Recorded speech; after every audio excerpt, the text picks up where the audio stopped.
Excellencies, Madam Executive Secretary, distinguished delegates, the meeting is called to order. Before we proceed with the agenda item 2B, I give the floor to the Secretary of the Commission for announcement in relation to the election of the Governing Council. Thank you very much, Chair, and a very good morning to all distinguished delegates, both in the room and online. We had previously communicated that we would announce the results of the elections of the Governing Councils on Friday, 27th of May, but we need to convene a second round of elections for the Governing Council of SEAP. Therefore, we are announcing the results of the election now, and I will be explaining how the second round of balloting will be conducted. An official communication was also circulated last night to all member states.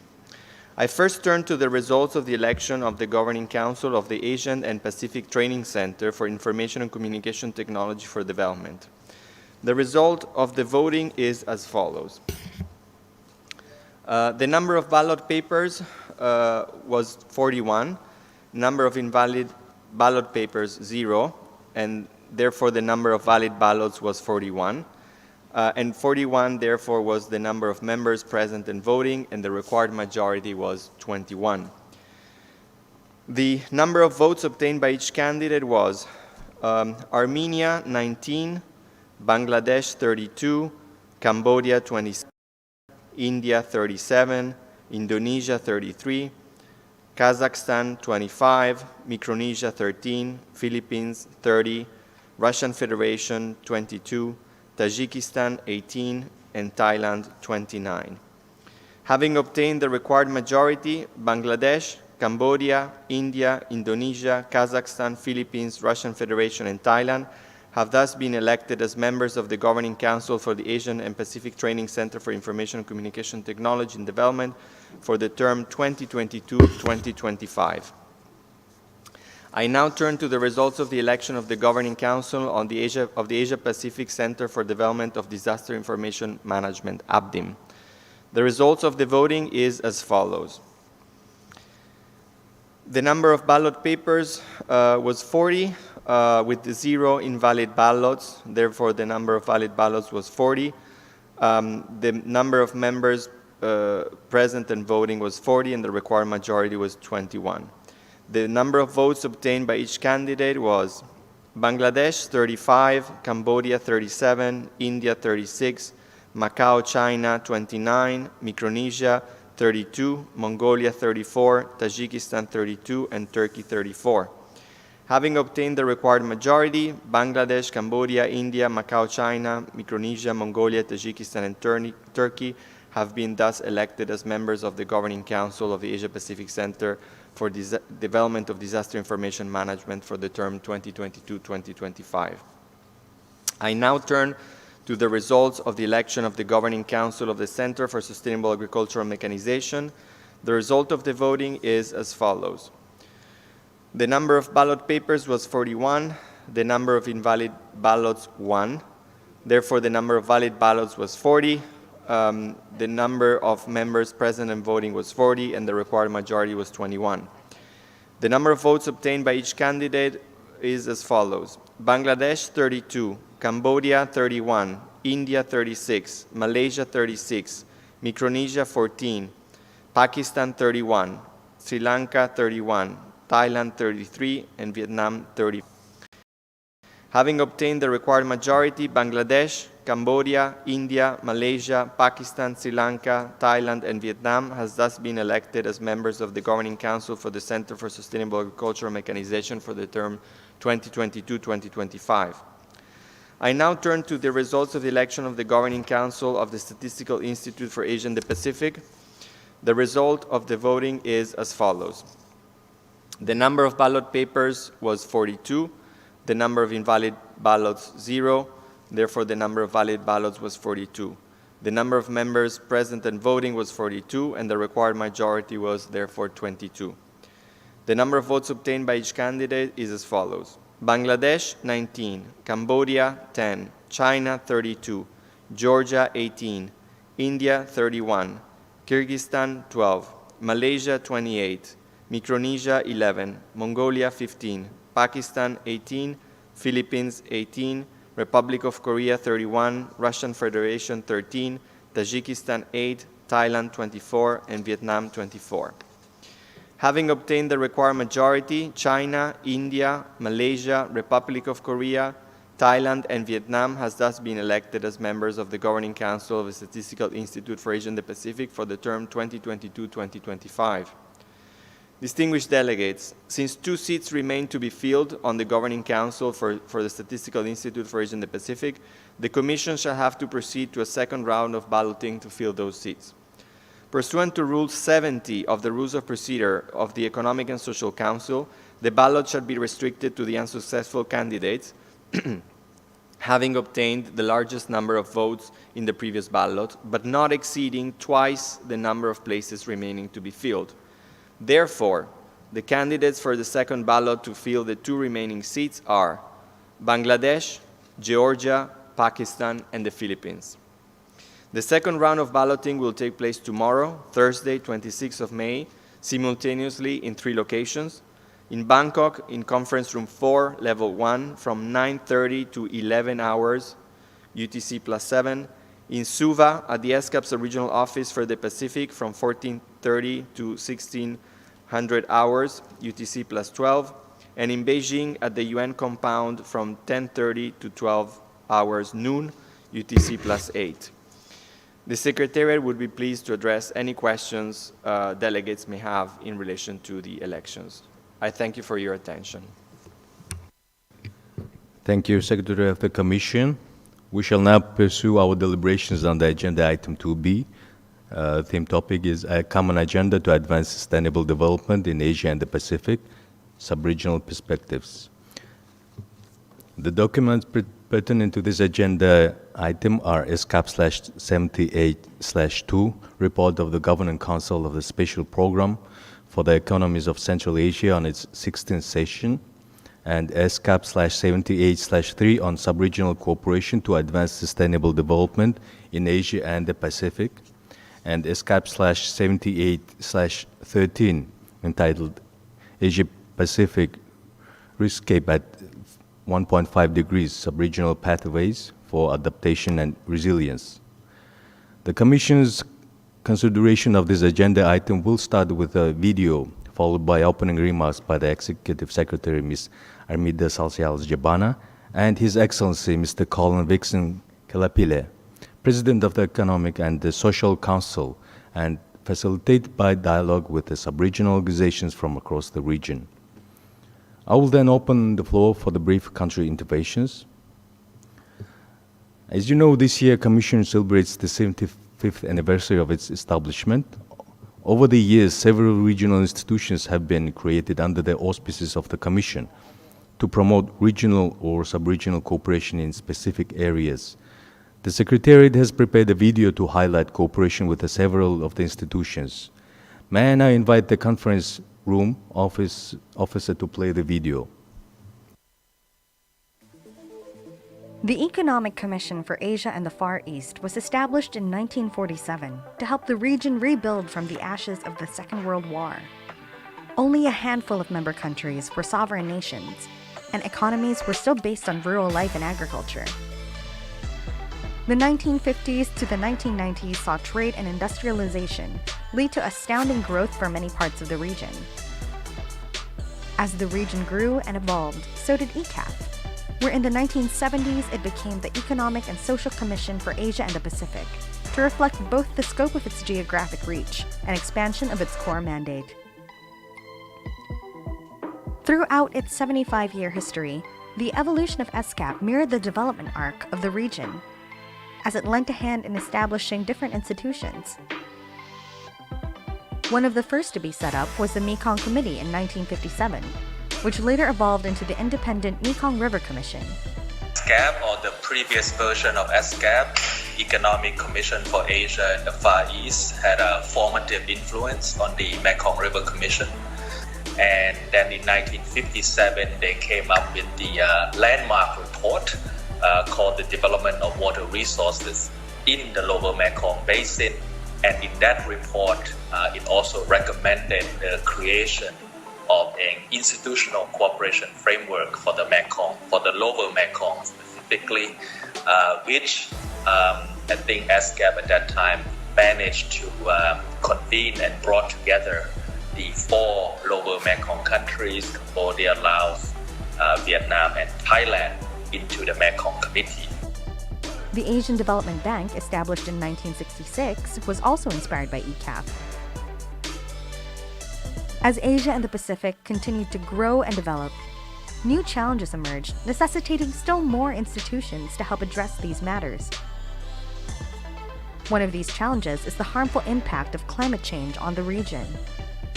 We are already seeing many kinds of disasters increasing in magnitude and in scope also. Things like more frequent typhoons or cyclones, and then in the future there's going to be sea level rise, and many of our cities are in coastal areas which are going to be affected. And also the fact that many of our cities still have a lot of very poor people, extremely vulnerable and living on lands which are really hazardous in terms of impacts of climate change. ESCAP and the World Meteorological Organization partnered together to set up the Typhoon Committee. Of course, as the Typhoon Committee was created by ESCAP and also WMO, World Meteorological Organization, of course, the activities of the Typhoon Committee will be always in collaboration with these 2 organizations. We have annually some technical meetings and roving seminars and the session every year. And ESCAP always advise us on the better way to conduct these meetings. And we are always in contact with the ESCAP staff for organizing these meetings, mainly on meteorology, hydrology, and also disaster risk reduction. In the wake of the devastating 2004 Indian Ocean tsunami, ESCAP initiated the Regional Integrated Multi-Hazard Early Warning System for Africa and Asia, also known as RIMES. With the help of ESCAP, we were able to expand to the Pacific region. So we were able to go into countries like Fiji, Solomon Islands, and other countries, small island countries in the Pacific.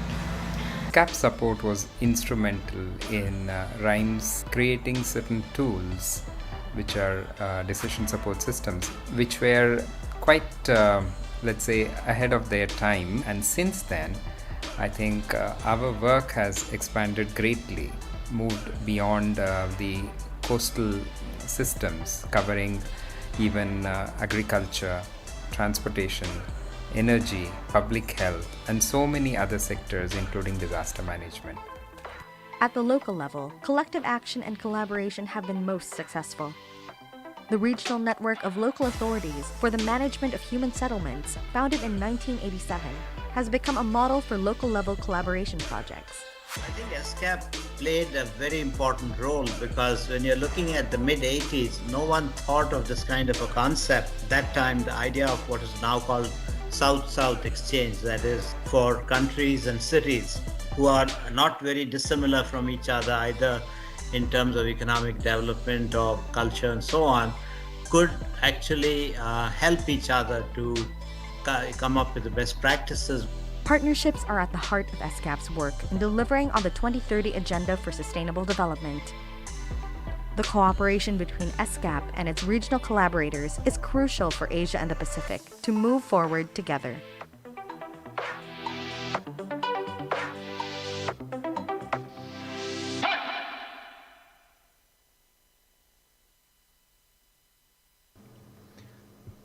Thank you. It is now my pleasure to invite the Executive Secretary, Ms. Armida Salcials Jabana, to deliver her opening remarks to set the scene for the dialogue.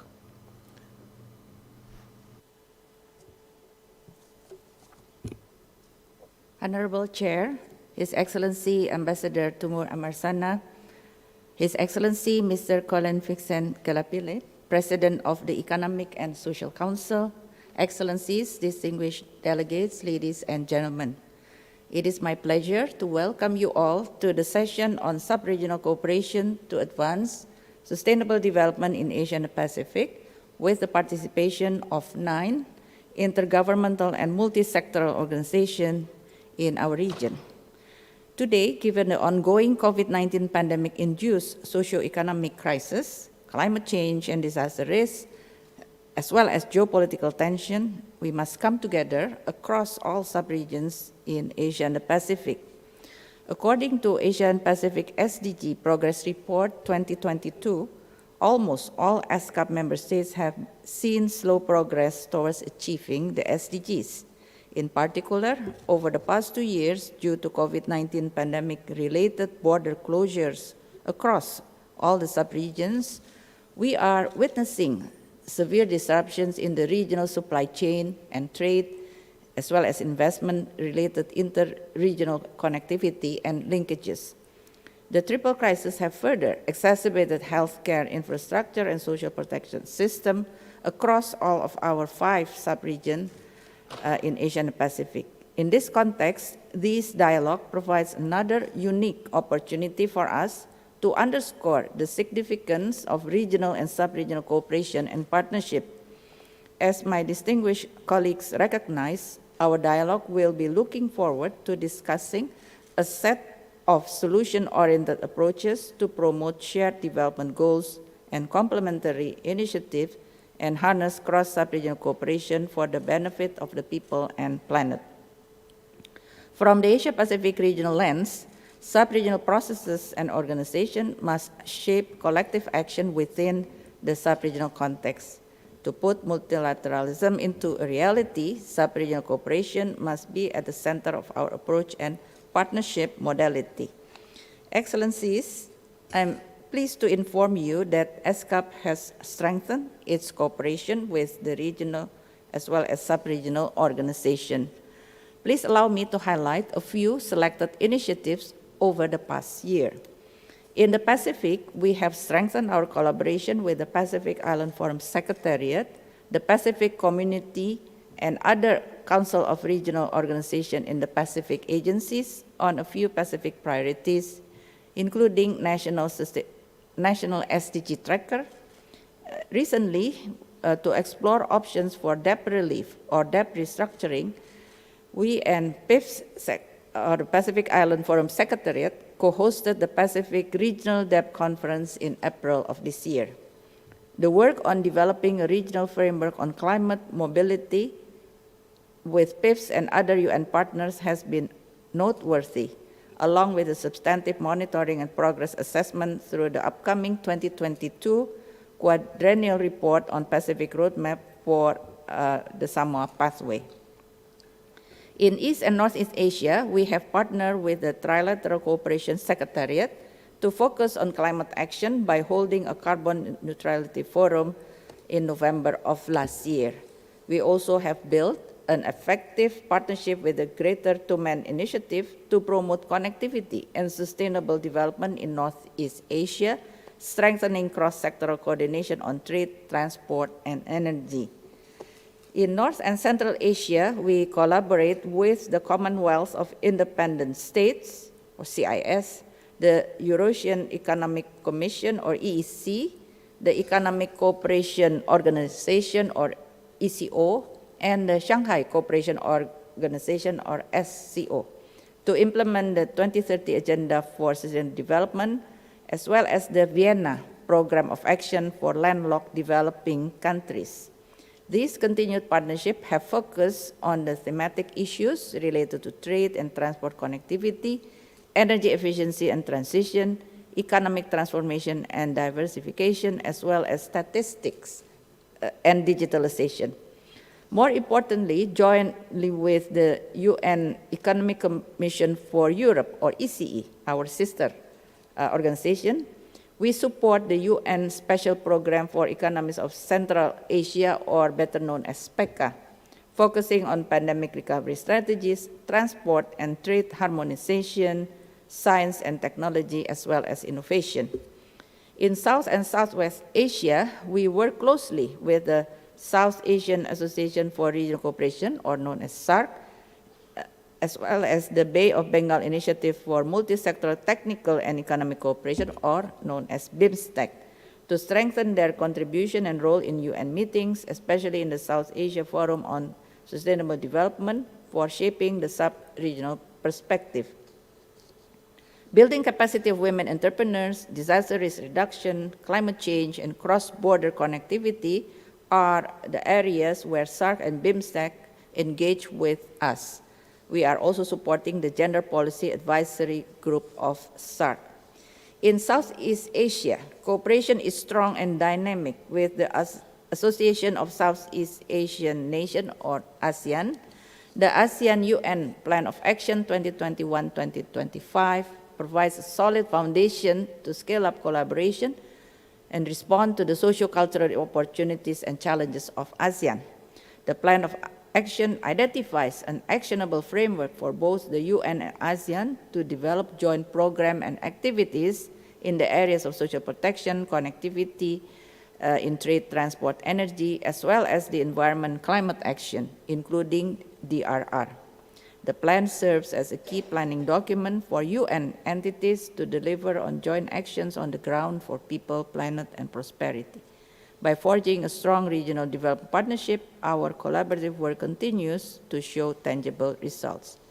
Excellencies, regular engagement with sub-regional organizations is key to informing and ensuring that our common agenda on sustainable development respond to the challenges and opportunities distinct to each of the sub-region. Through this engagement and initiative, we are able to share knowledge, promote best practices, provide technical assistance, and build synergies across areas of common interest, especially to advance national strategy and policy. By reviewing our engagement and collaboration modalities, sub-regional program must focus on healthcare and social protection system, economic transformation and sustainable financing, trade and investment facilitation, digital economy, climate action, energy transition, including how to translate the commitment to net zero emission. Finally, we need to leverage also our regional institute, that is ESCAP Regional Institute. We have 5 regional institutes to facilitate and support capacity building program in areas such as data statistics, ICT and technology transfer, agricultural mechanization, as well as disaster information management in partnership with this organization as well as all stakeholders. Excellency, I'm committed to this continued engagement with and among sub-regional organizations, including through the Commission session, which is we have ongoing this week, the Asia-Pacific Forum on Sustainable Development, and the multi-stakeholder SDG Sub-Regional Forum. I look forward to listening to your views and recommendations. Thank you very much. Thank you, Madam Executive Secretary, for your opening remarks. May I now invite His Excellency Mr. Colin Vixen Kilapile, 77th President of the Economic and Social Council, to deliver his opening remarks.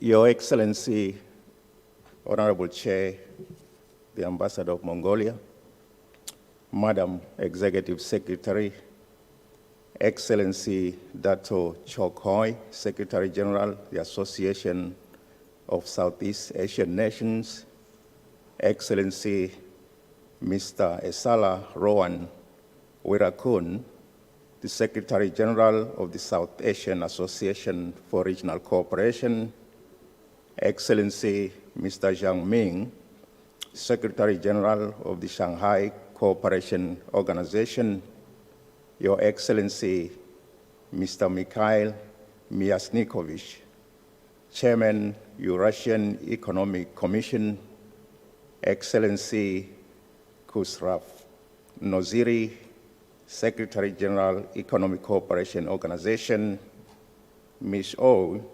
Bokien, Secretary General, Trilateral Cooperation Secretariat, Dr. Philemon Manoni, Deputy Secretary General, Pacific Islands Forum Secretariat, Mr. Andriy Smorodin, Director, Greater Tumen Initiative Secretariat, Excellencies, distinguished participants, ladies and gentlemen.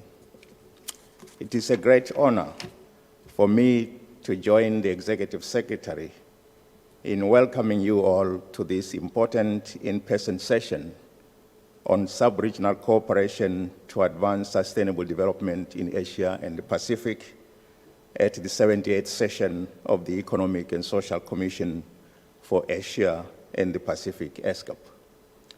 This session is both timely and pertinent, as it rightly recognizes the importance of partnerships within and across sub-regions for the effective implementation of the 2030 Agenda for Sustainable Development. It also provides a unique opportunity for dialogue and coordination of efforts in implementing the global agenda and facilitating the sustainable recovery from the COVID-19 pandemic. More importantly, this session acknowledges that ESCAP and its member states cannot advance sustainable development in Asia and the Pacific without meaningful engagement of sub-regional organizations. Sub-regional organizations are critical partners in addressing global challenges such as climate change, inequalities, and the COVID-19 pandemic, amongst others. As such, Asia-Pacific countries and their sub-regions have to align their development pathways to advance the common agenda to achieve inclusive, resilient, and sustainable development.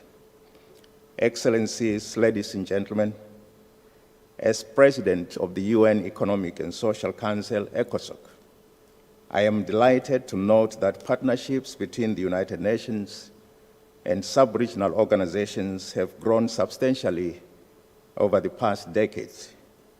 In this respect, I am highly encouraged by the strong participation of sub-regional organizations at this Commission's session.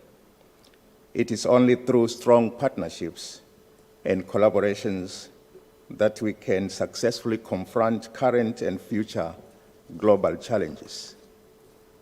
I am gratified that ESCAP has placed partnerships at the core of its work. I am equally pleased with the work of the formal and informal partnerships that have been forged to advance sustainable development in Asia-Pacific region. The established cooperation frameworks have enabled the Asia-Pacific region to identify shared priorities and interests and matching those with different sub-regional needs. Through these arrangements, Asia-Pacific countries have created synergies and leveraged on their comparative advantages to deliver impactful regional and national projects. Distinguished participants, the COVID-19 pandemic and its unprecedented socio-economic impacts, as well as current global developments and the effects of climate change, are impeding the trajectory towards sustainable development in the Asia-Pacific region. These daunting challenges call for ambitious actions to change course and accelerate progress across a range of development challenges.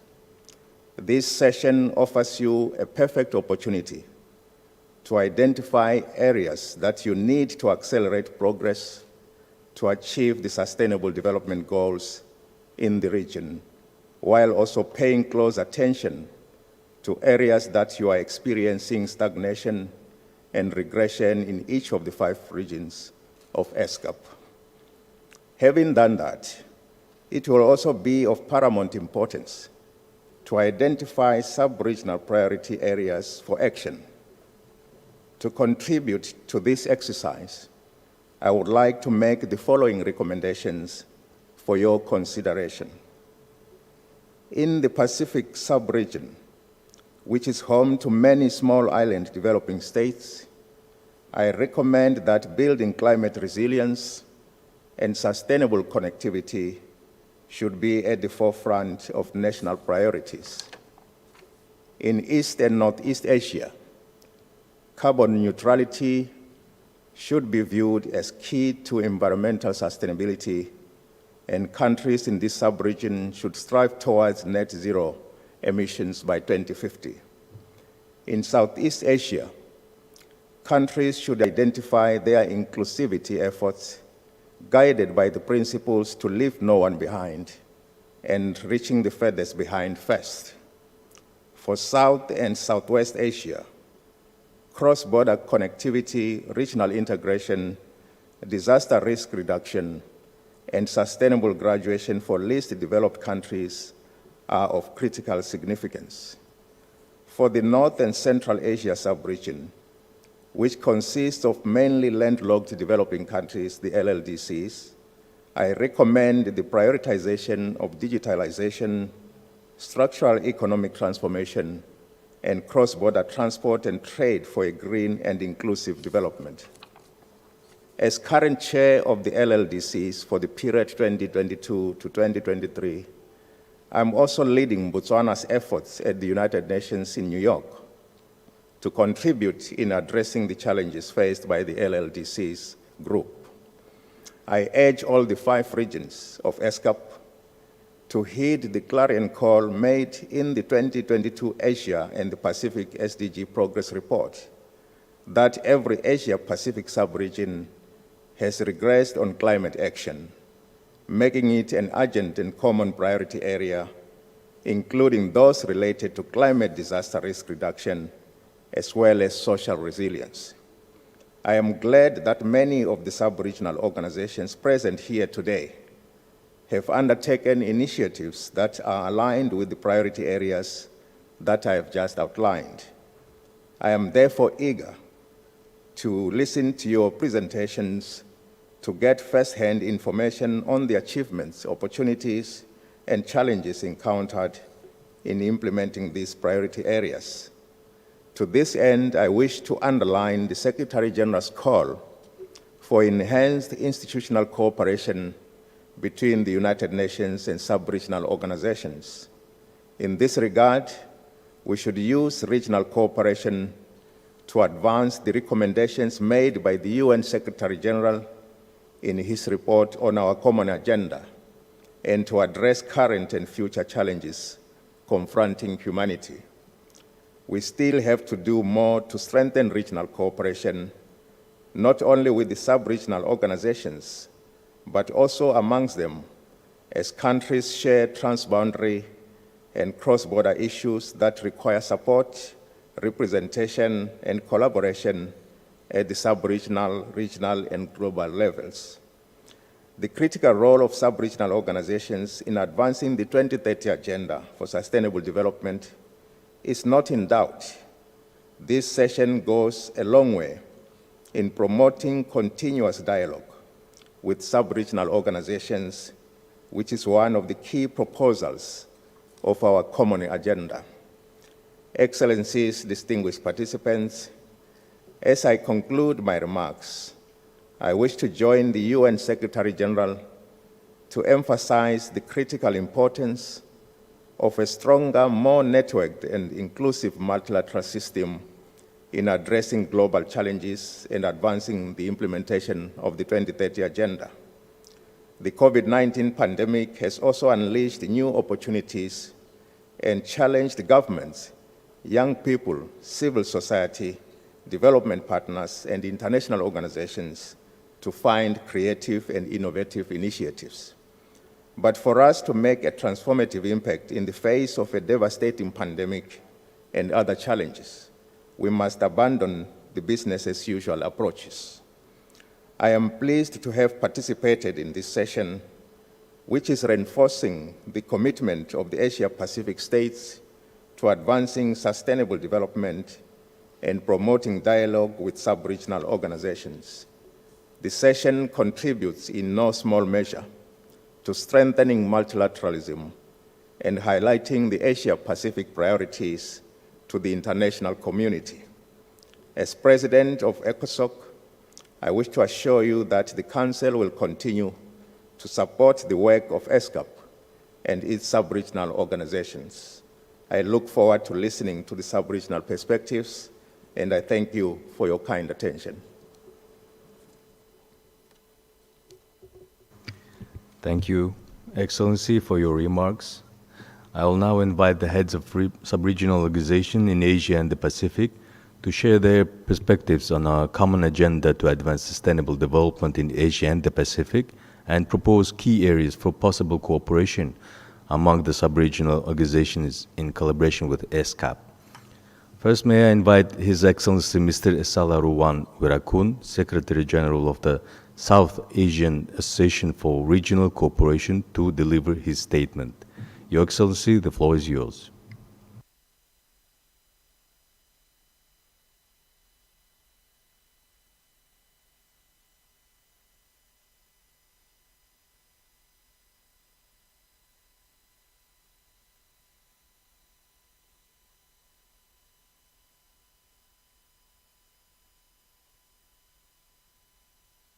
Excellencies, distinguished delegates, I thank Her Excellency, the Executive Secretary of ESCAP, for inviting me to this high-level panel to share my perspectives on a common agenda to advance sustainable development through regional cooperation.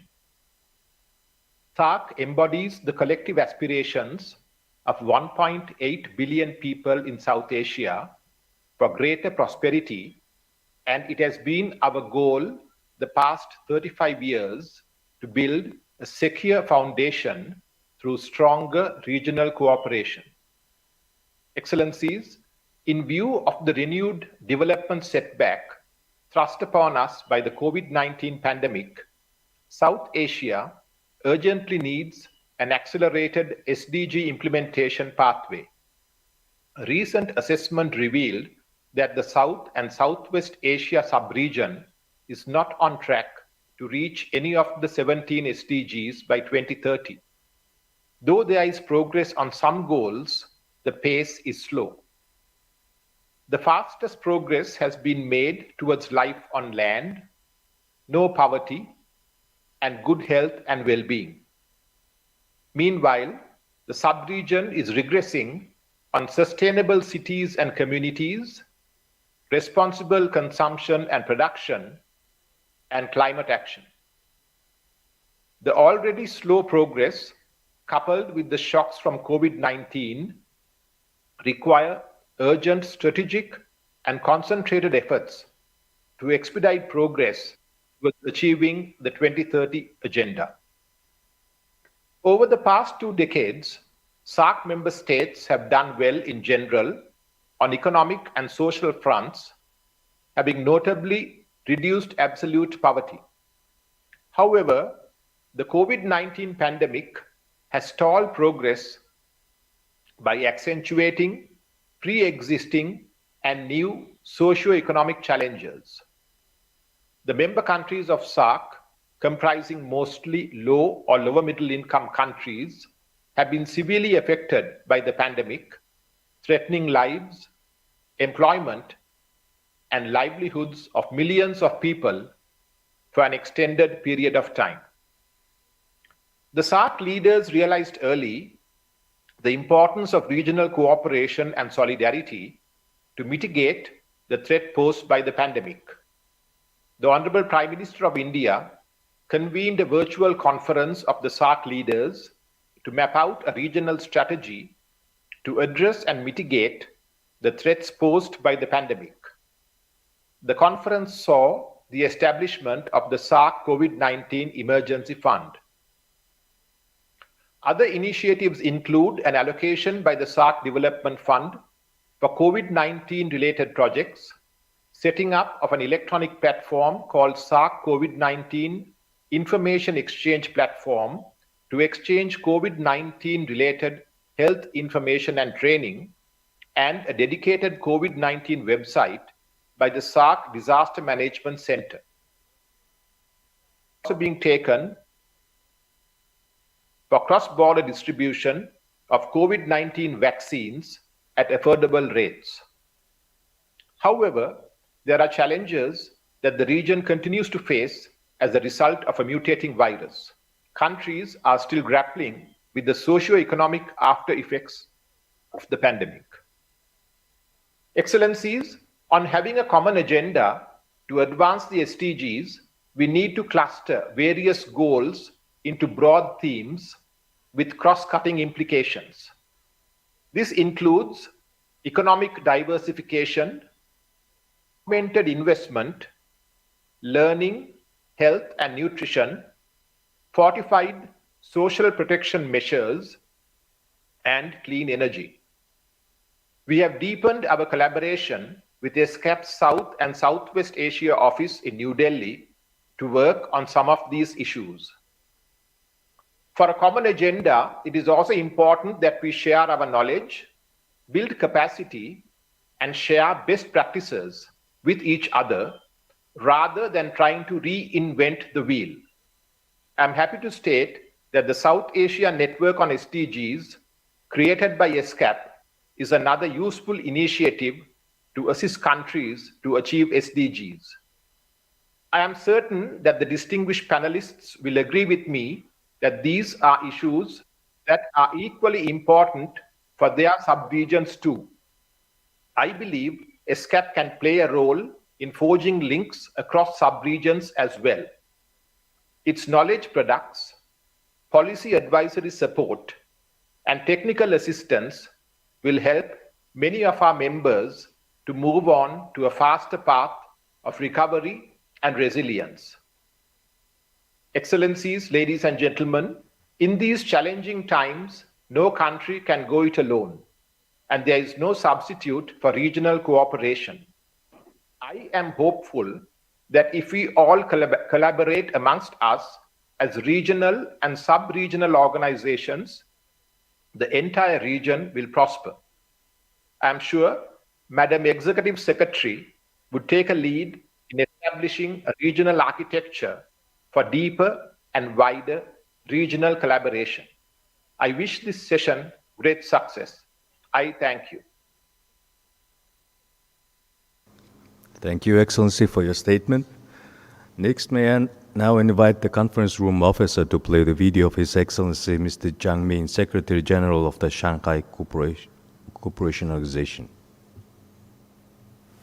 Her Excellency Ms. Amida Ali Sahbana, Under Secretary General of the United Nations and Executive Secretary of ESCAP. Distinguished heads and representatives of the sub-regional organizations, ladies and gentlemen, I'm delighted to take part in the 78th session of the Economic and Social Commission for Asia and the Pacific, as the Commission commemorates 75th anniversary of its establishment.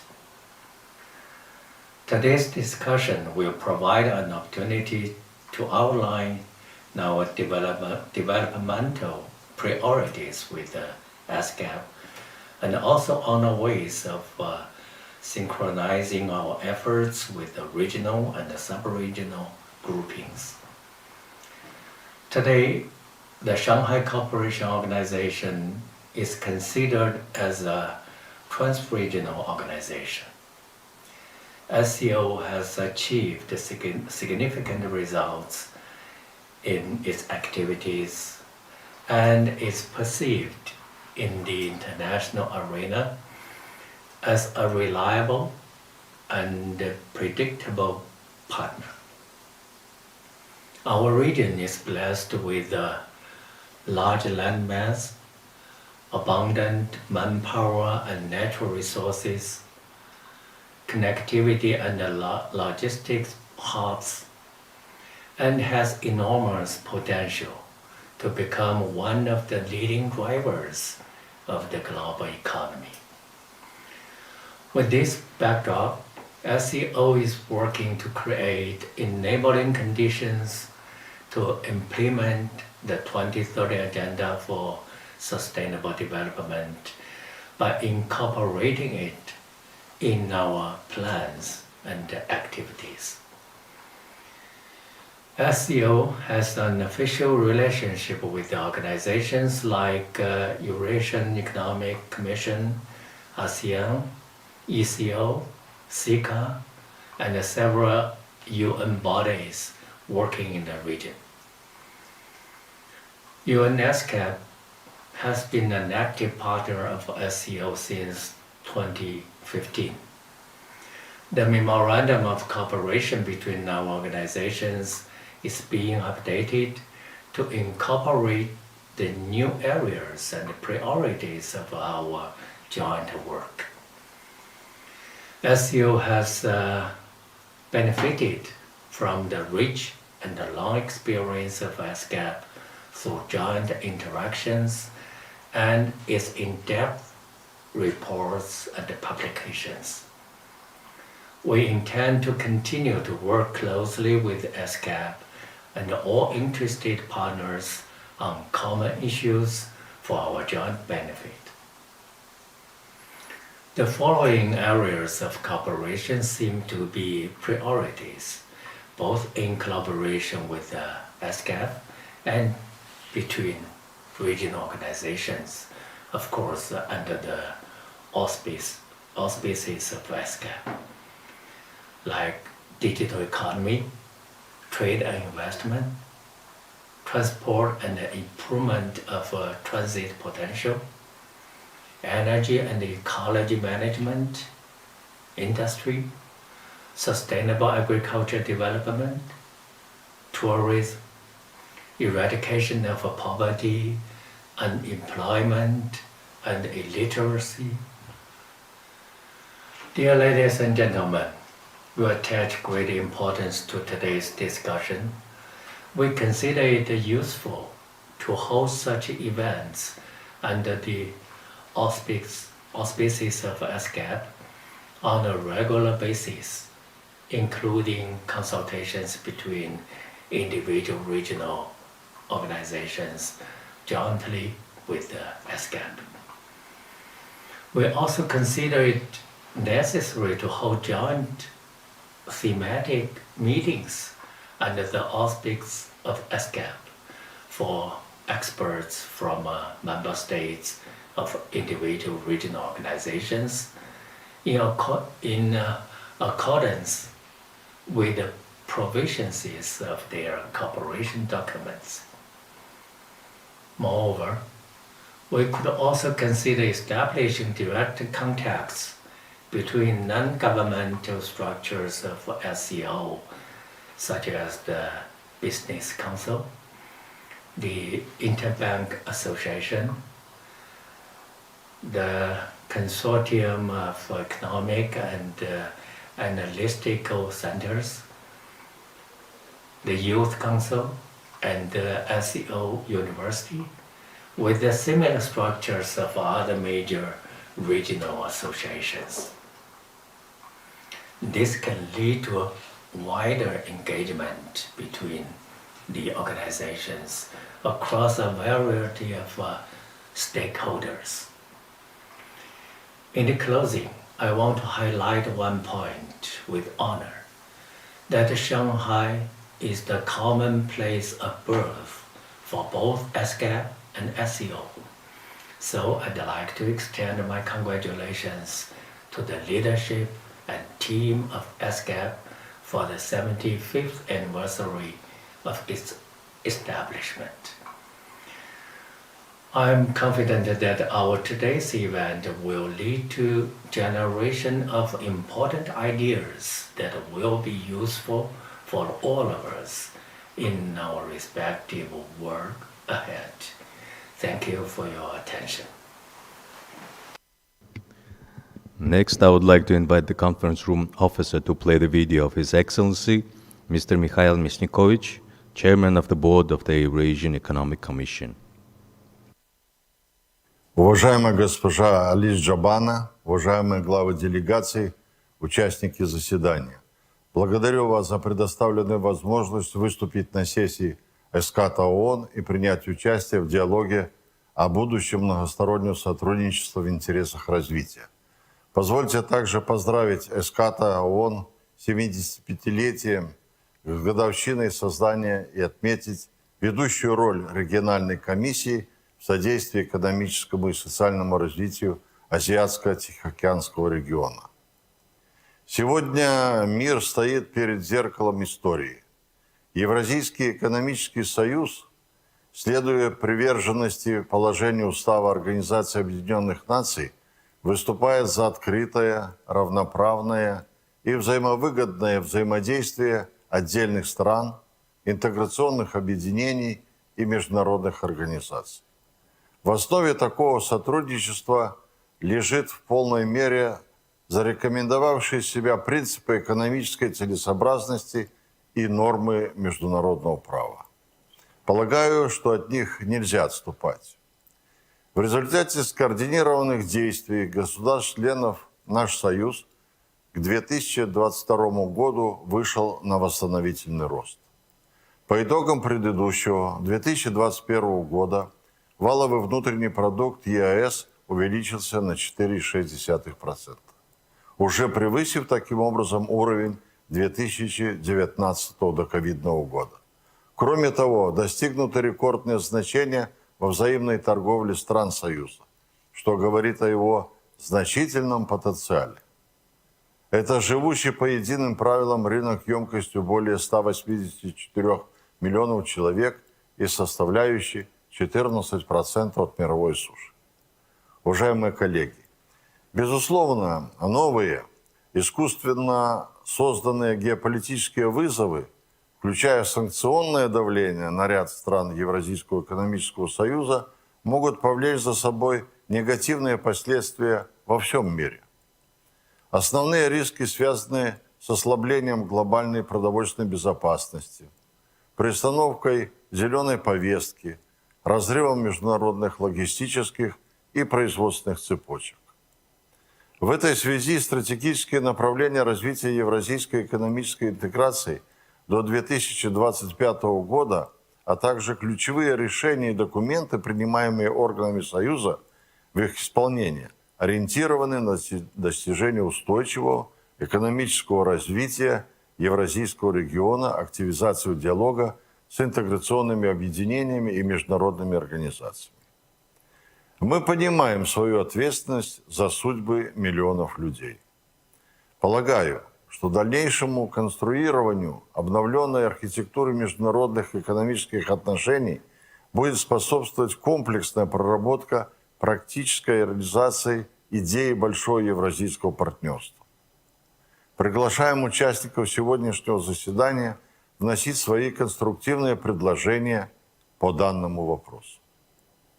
Уважаемые дамы и господа, хочу пожелать вам продуктивной дискуссии и выразить поддержку со стороны Евразийской экономической комиссии в адрес Организации Объединенных Наций и ESCAP ООН в части их усилий по обеспечению устойчивого развития регионов мира.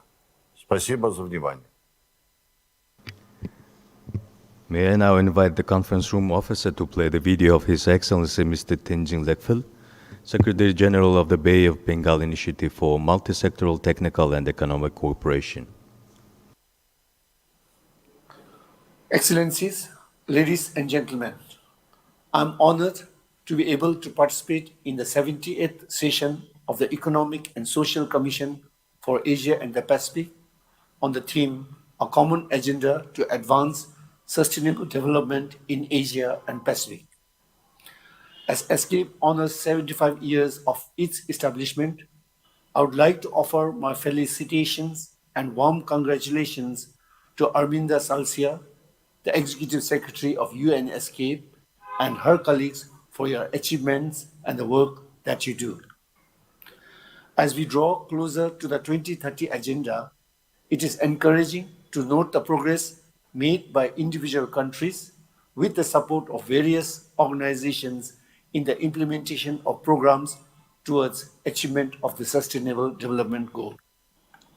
However, as we are all aware, there is a lot more to be done and can be done in the achievement of SDGs through collaboration and cooperation at the regional level.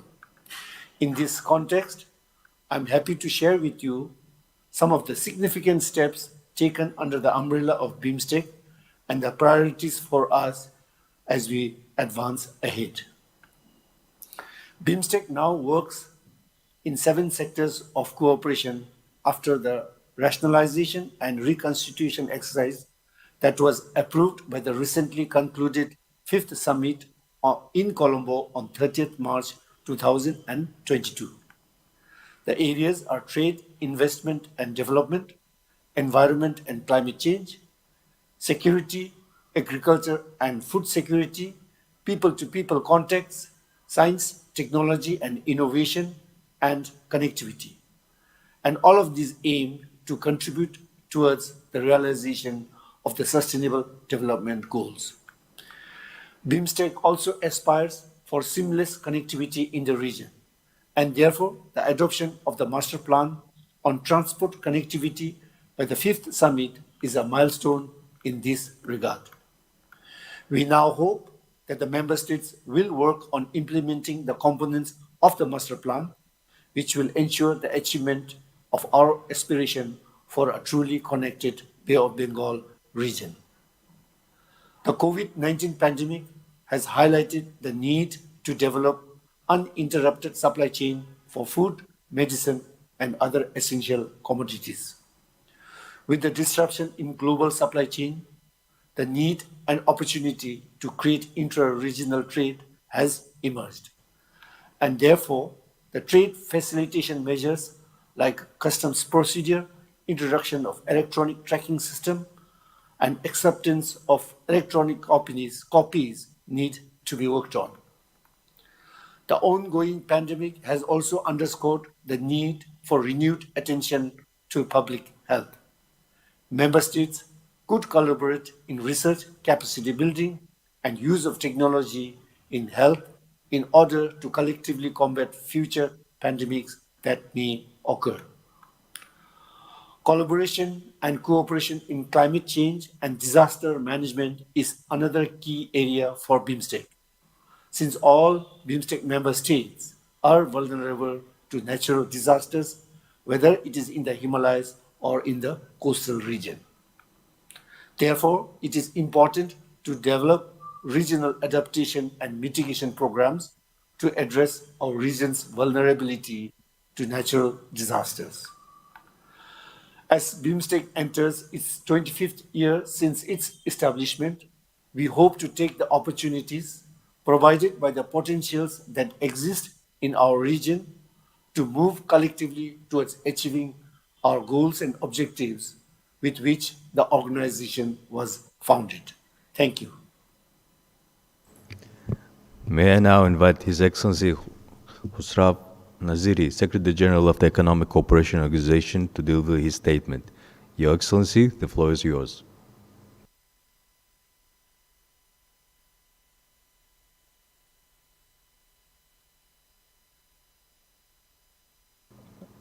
Your Excellency, we cannot hear you.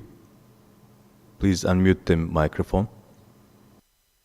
Mr. Chair, Honorable Madam Executive Secretary, Excellencies, distinguished participants, ladies and gentlemen. It is a matter of great honor and privilege for me to attend this sub-regional dialogue as part of ministerial segment of the 78th session of the Economic and Social Commission for Asia and the Pacific.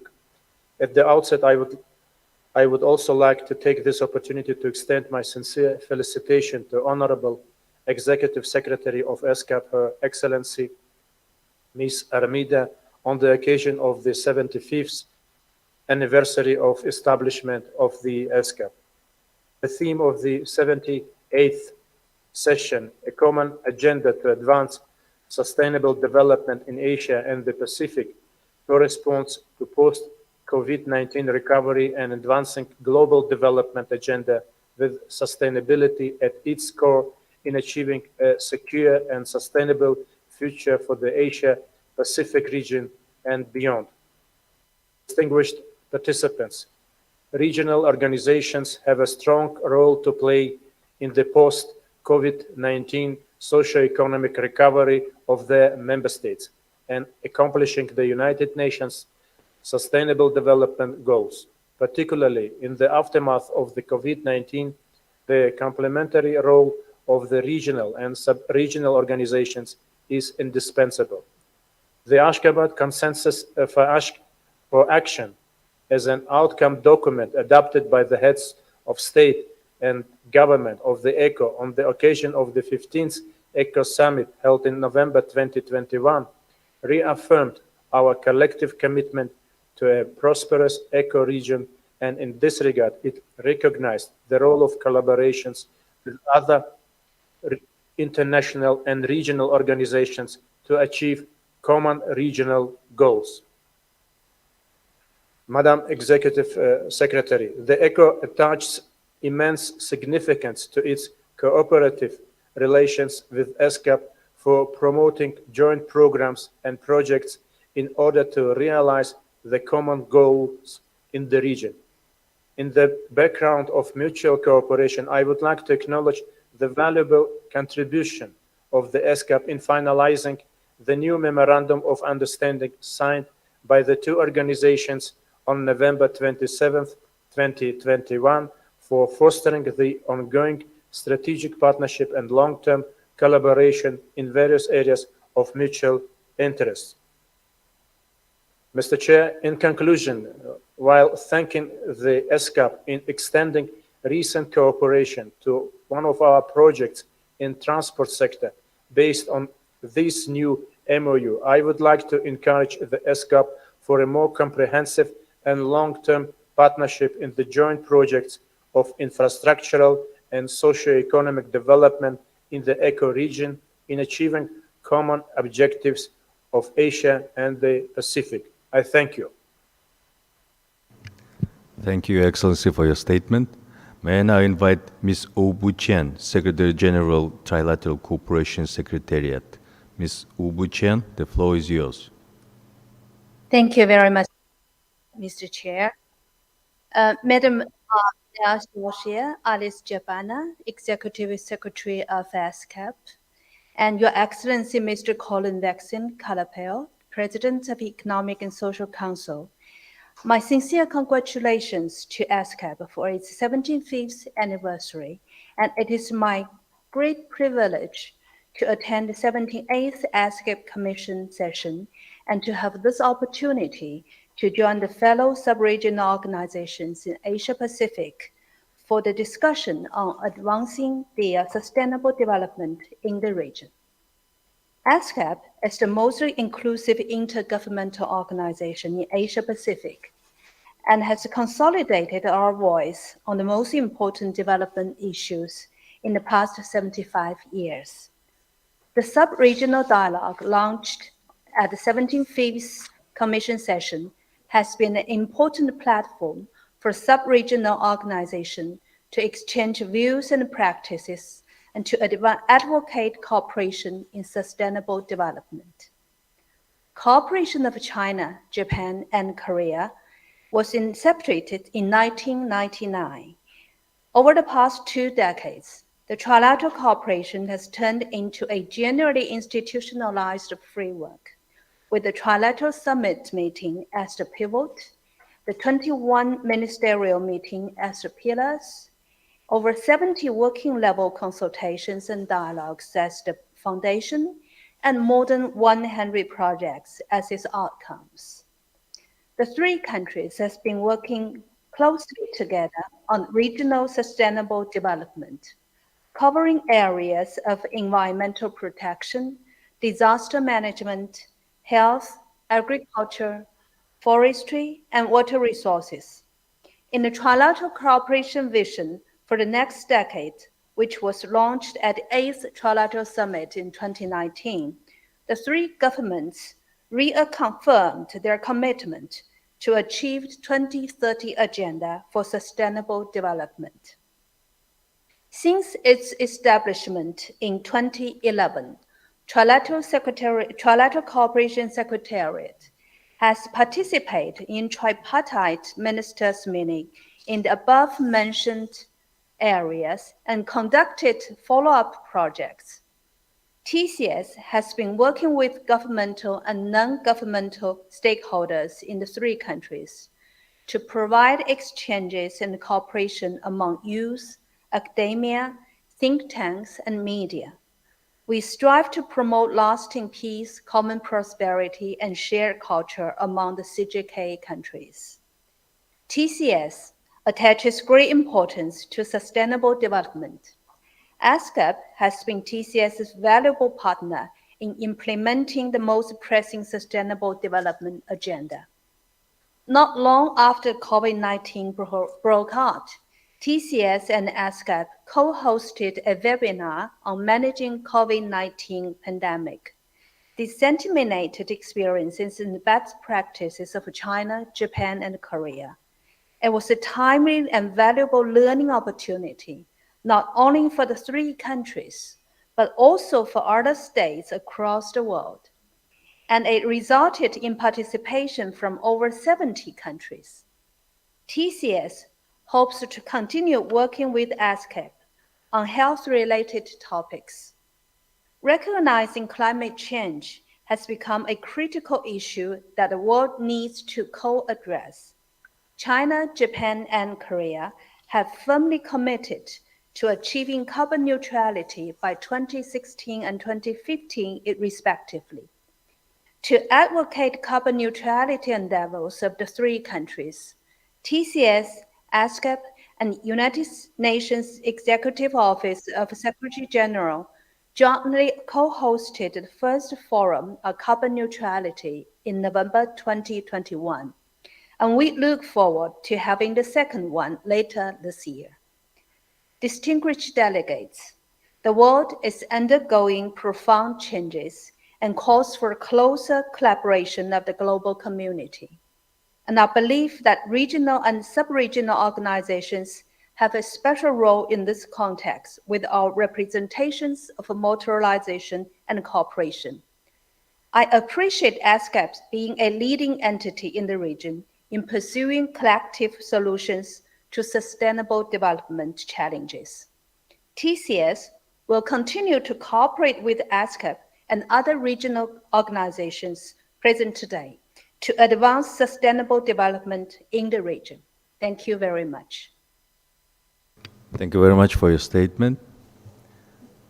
Next, may I invite the conference room officer to play the video of Mr. Satvinder Singh, the Deputy Secretary General of the ASEAN. The Under-Secretary General of the United Nations, Ms. Ali Chabana, distinguished fellow panelists from the regional organizations around the globe, Your Excellencies, ladies and gentlemen, allow me to begin by expressing my sincere appreciation to the UN ESCAP for including the ASEAN Secretariat in your panel discussion. I'm actually pleased to be able to share the ASEAN perspective on advancing resilient sustainable development and also on possible areas of cooperation between our region with regional organizations. In my presentation this morning, I'll be focusing on three major points. First, the focus will be on ASEAN efforts on how we are building back better the post-pandemic future for our people. Next, I'll be following up my efforts by sharing with you the narrowing of the development gap within ASEAN and our efforts. And finally, I'll be sharing with you some areas of cooperation that we wish to pursue with our global partners in the coming year. Excellencies, ladies and gentlemen, let me start by first sharing with you on the ASEAN journey of recovery after facing unparalleled loss of lives and livelihood in the region for the last 2 years brought about by the pandemic. I must say that the ASEAN journey of recovery has actually been guided by the ASEAN Comprehensive Recovery Framework, which is the region's consolidated strategy for COVID-19 recovery and beyond. Our aim was not just to recover, but to build back better. And with this in mind, the ASEAN leaders actually adopted the framework and its implementation plan, which set out 5 important strategic areas. First, the focus on health systems. Second, the focus on human security. Third, on using the occasion to strengthen economic integration further. Fourth, more importantly, the embracing opportunistically of inclusive digital transformation. And lastly, the installation and the foundations set up for sustainability and low carbon future. As one of the immediate measures undertaken was in the area of health systems, the ASEAN member states worked very hard the last 2 years to vaccinate their 670 million population in order they can open their economies fully and bring back general travel. As we speak today, 70% of the ASEAN population has been fully vaccinated as of May 2022. And truly what we are beginning to see is the ability for the region, again this year in 2022, to be able to grow in a projected growth of about 4.9% in its GDP. And in fact, we are projected to grow by another 5.2% in our GDP for next year. Now, all of these numbers I'm sharing with you are growth projections by the ADB, taking into account the current geopolitical challenges and the supply chain disruptions and inflationary pressures that we are facing. Basically, what I want to share is that overall, when it comes to trade volumes, investment flows in ASEAN, we have kind of returned to the pre-pandemic levels by the late of last year. And all this basically is driven by the strong demand in resources and commodity sectors, the demand in food agriculture, the demand in medical products, construction and manufacturing, and ICT services. And what I can foresee is that with the coming into force of the biggest FTA in the world in our region, the RCEP agreement, we are also again looking forward to a much greater anchoring of regional value chains in ASEAN. And hopefully this contributes further to a strengthening real growth in our region. Ladies and gentlemen, coming to my second point on the narrowing of the development gap in ASEAN, basically what I want to share with you is that the principle of leaving no one behind is deeply rooted already in ASEAN. And as such, the concept of inclusivity is integrated in our development strategies. And in this regard, the initiative for ASEAN Integration Work Plan, which is targeted at the less developed regions of ASEAN, truly achieves effective cooperation and mutual assistance to narrow the development gap among these ASEAN member states such as Myanmar, Vietnam, Cambodia, and Lao PDR, all in order that we meet the goals of the ASEAN community. The ASEAN recovery is not very different from the recovery from other regions. I think when we say recovery, it has to be based on the fact that it must be able to meet the need of the most disadvantaged groups. And I think in this light, besides the 5 strategic focus areas which already exist, which is food agriculture, trade facilitation, the focus on micro, small, medium enterprises, the focus on education and health and well-being, what we are beginning to see the current focus of IAEA, the ASEAN Integration Work Plan, also places great importance now in 3 overarching elements which have been embedded in the action plans. Now, these are, first of all, the adaptation of the region towards Industry 4.0. I think this is critical. Second, there's also going to be the focus on gender and social inclusion. And lastly, again, focus is going to be on environmental sustainability. Now, this brings me to the final point, the possible areas for cross-regional collaboration. I believe, Your Excellencies, ladies and gentlemen, now more than ever, the stakeholder engagement and partnerships should be given some renewed emphasis. I think what we do not want is the current crisis that we all face here globally, taking away the impetus or the resources from our actions and our plans put forward. We at the ASEAN, we continue to seek technical cooperation and collaboration with all the global partners in many areas. And in this regard, I'm pleased to inform you that ASEAN has, in 2021, we have launched the framework for circular economy for the ASEAN economic community, and we've also adopted the ASEAN taxonomy on sustainable finance, all in order to facilitate our region's focus on sustainable economic development. As I mentioned earlier, our aim for the ASEAN economic recovery is not just to build back better. We are also thinking of the future. And we are doing this by putting sustainability at the core of our efforts. No longer is it possible to put sustainable agenda just lying within the environmental sector. Today in ASEAN, the leaders have tasked the finance and economic sectors to take the lead and to develop sustainable strategies which are both necessary and practical in achieving a carbon net zero economy for the region. Now, to ensure the ASEAN transition to circular and carbon neutral economy is met, multi-stakeholder engagement and collaboration is what we are looking for, particularly from the private sector. I look forward to all the support forward in our ASEAN efforts in promoting and integrating circular economy and sustainable consumption and production strategies and best practices. Ladies and gentlemen, considering the diverse range of leaders and the various associations and organizations on the panel, I'm really optimistic the discussions today are going to be beneficial and very fruitful. I want to wish all of you the best of luck in our conversations today. May I now invite the conference room officer to play the video of Dr. Philemon Manoni, Deputy Secretary General of the Pacific Island Forum Secretariat.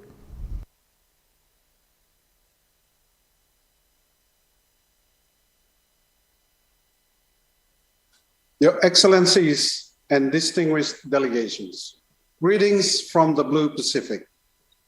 Let me begin by emphasizing the Pacific region's ongoing support and commitment to our global family of nations. I am deeply encouraged by the joint efforts and commitment taken by our Pacific Islands Forum family toward SDG localization, implementation, and reporting, which is reflective of the Blue Pacific narrative and the expression of our own regional solidarity. Excellencies and friends, the Pacific is currently working on our second quadrennial Pacific Regional Sustainable Development Report. As with the first, this second report is being prepared through a robust and inclusive process that involves both government and non-governmental stakeholders. The report will provide a high-level snapshot of where we are in terms of strengthening the prosperity of our peoples. It will also allow us to identify solutions to address the impacts of the COVID-19 pandemic, while we continue to grapple with the externally induced impact of the climate crisis, which has amplified our own challenges and vulnerabilities. Recognizing this, Pacific Island Forum leaders continuously reaffirm that climate change as the single greatest threat to our region. The groundbreaking 2021 Pacific Islands Forum Declaration on Preserving Maritime Zones in the face of climate change-related sea level rise further reinforces the Blue Pacific's call to world leaders to urgently commit to decisive climate action that limits global warming to 1.5 degrees Celsius. We strongly urge our global family to do all that is necessary to achieve this target. Furthermore, the COVID-19 pandemic has exacerbated our debt levels and placed unprecedented pressures on our debt servicing capabilities. Given the urgency of this prevailing situation, we must prioritize strengthening economic recovery in the Pacific.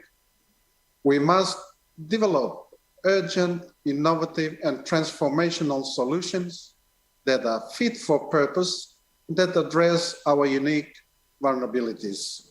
And we must strengthen our human and technical capacity to ensure that we have the appropriate mechanisms and resources in place to respond effectively to crises.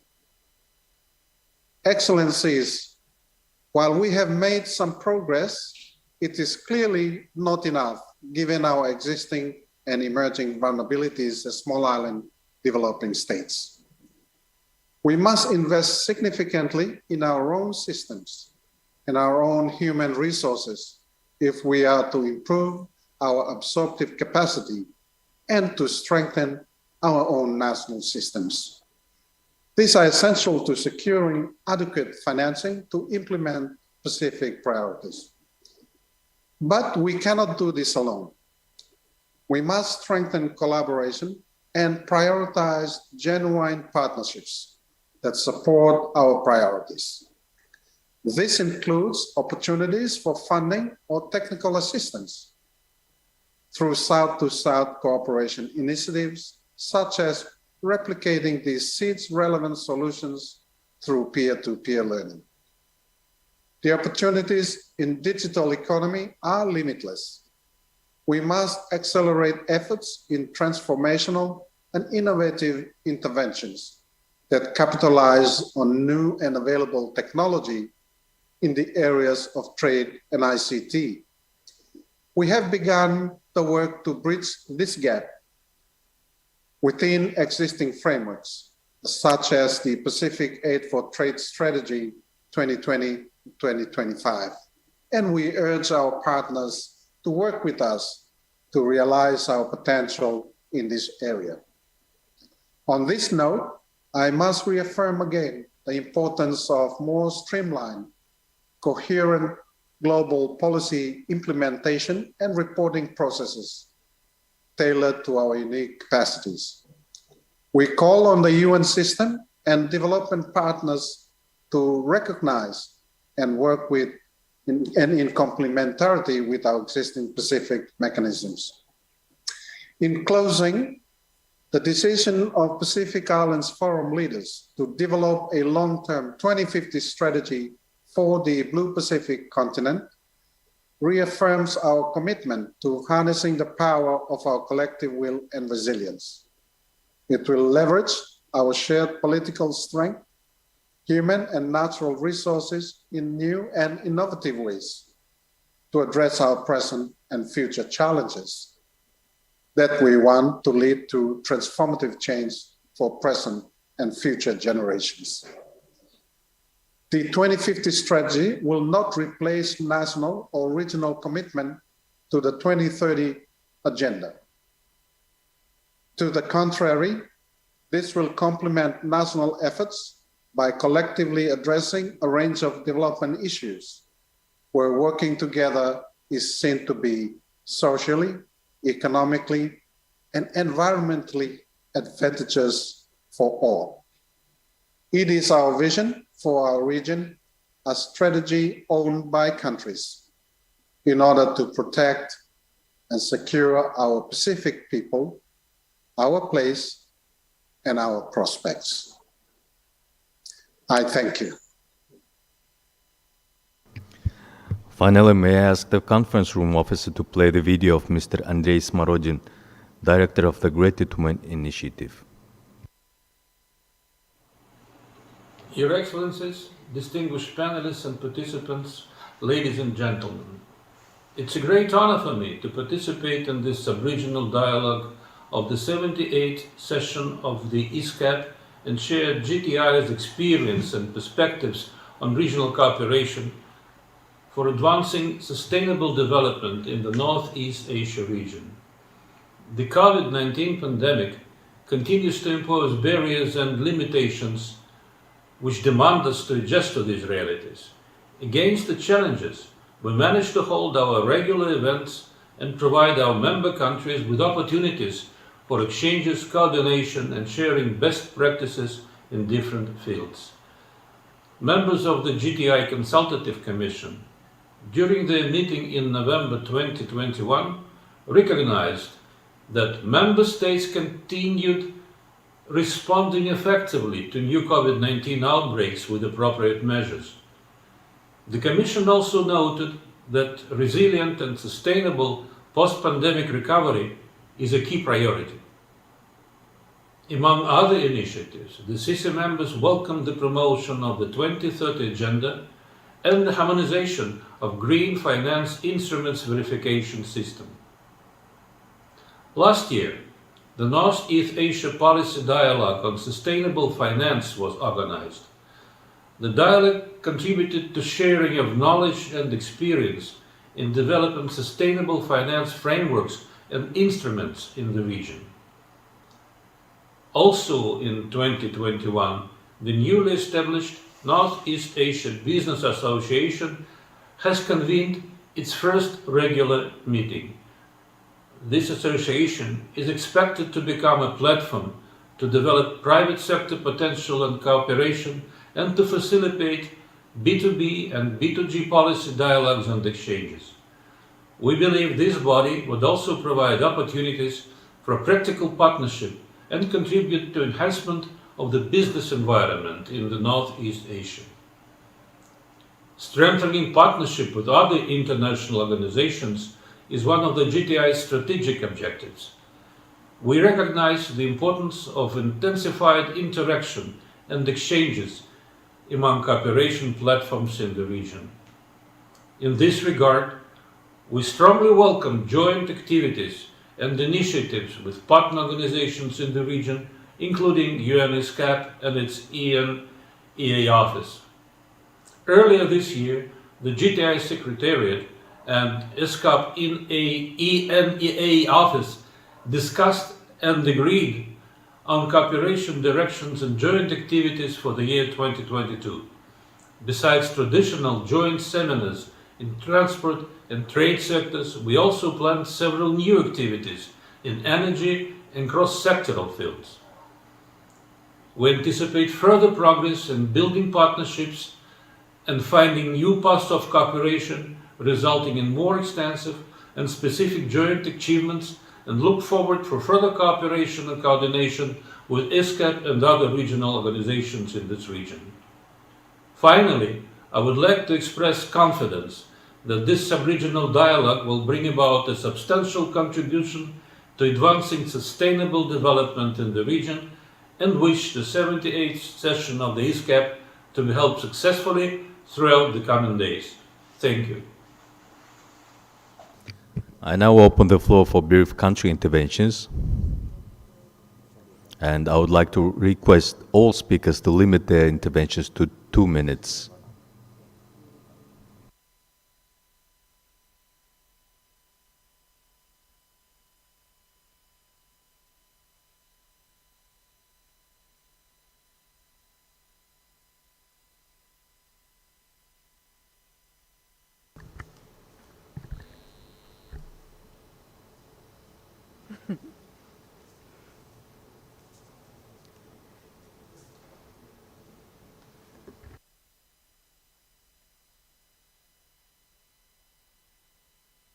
The first speaker on my list is United States of America, followed by Indonesia.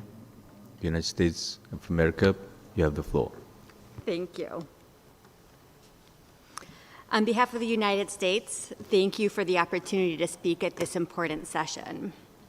The 2030 Agenda for Sustainable Development frames how the United States engages ESCAP, and we applaud ESCAP's report on subregional cooperation to advance sustainable development. In the United States, as elsewhere, local governments, universities, and civil society are leading voices in the advancement and implementation of the SDGs. Both Executive Secretary Alicia Bana and ECOSOC President Kalapil highlighted the importance of partnerships for advancing the SDGs, and we believe that localization is an important aspect of all partnerships. We strongly agree with the report's findings regarding the threat climate change poses to sustainable development. We're proud that USAID is implementing a climate-ready project to help Pacific Island countries achieve their climate adaptation goals. And in Central Asia, USAID's vulnerable environment activity addresses climate-related water resource issues. The United States also agrees that connectivity is fundamental to development and is a particular challenge in Southeast Asia. We look forward to working with the Armenian Friends as co-chairs of the Connectivity for All pillar of ESCAP's Asia-Pacific Information Superhighway Initiative. For South and Southwest Asia, the report emphasizes the need for action on poverty and food insecurity. And just one example of how we are working to address this challenge is USAID's work in Bangladesh to empower thousands of low-income people by forming over 5,000 savings and loan groups whose members are over 90% women. The United States values our partnership with ESCAP, and I want to take the opportunity to encourage ongoing dialogue. Please reach out to us with ideas on how we can partner together to support cities and other local efforts to advance sustainable development. Together, we can recover from the pandemic, address food crisis, protect the planet, and achieve the SDGs. Thank you. Thank you for your statement. The next speaker is Indonesia, to be followed by China. Indonesia, you have the floor. Thank you, Chair. Indonesia continues its effort in building forward better, The President of the Republic of Indonesia has stated that despite the pandemic, our commitment to achieve SDG targets remains unchanged, including to push the 2030 agenda, which has been mainstream in our national development planning. In the context of ASEAN, both the complementarities roadmap and the ASEAN Comprehensive Recovery Framework serve as sub-regional strategies and tools to ensure that the entire Southeast Asia as a region can achieve SDGs and to recover stronger together. We would also like to share and learn from our counterparts in Asia and the Pacific to ensure that we all achieve SDGs by 2030. Indonesia is of the view that there should be a clear continuity between our deliverables during G20 presidency this year and our ASEAN chairmanship next year, especially on SDGs-related deliverables. We acknowledge that progress on SDGs requires resolute and consistent efforts. Indonesia looks forward to deliberating traditional and non-traditional challenges from great powers rivalry to climate change during our ASEAN chairmanship. Addressing these challenges will embolden ASEAN unity and centrality in facing ever-changing geopolitical and geo-economic realities. The complete text of this intervention will be submitted separately. Thank you. Thank you, Indonesia, for your statement. The next speaker is China, to be followed by Thailand. China, the floor is yours.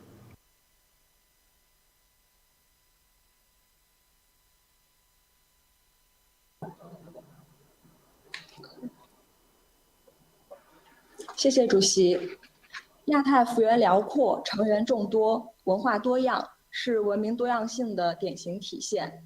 过去20年来，亚太成为世界经济增长引擎，为全球可持续发展做出了重要贡献。亚太各次区域特点鲜明，各具优势，此区域各国间应增进互信交流，相互尊重，应深化政策对话，加强相互间的协调性。应充分发挥各自比较优势，加强发展互补性，以团结合作实现共同发展。应以发展为先，推进抗疫、贸易、减贫、互联互通等领域合作，以务实合作成果提升各次区域发展水平，增进人民福祉。应加强团结，共同维护次区域和平与稳定，为次区域各国的发展创造良好环境。东亚、东北亚次区域是亚太发展最具活力的地区之一。过去1年来，经济继续稳定发展，为东亚、东北亚次区域复苏做出贡献。中国积极参与东亚、东北亚次区域各领域的合作，与次区域各国精诚合作，推动合作朝着绿色、包容、可持续方向发展。中国将继续同东亚、东北亚各国一道，创新思路，增进团结，推进各领域经验分享与互利合作，加快落实2030年可持续发展议程，共同促进东亚、东北亚的可持续发展繁荣。谢谢大家。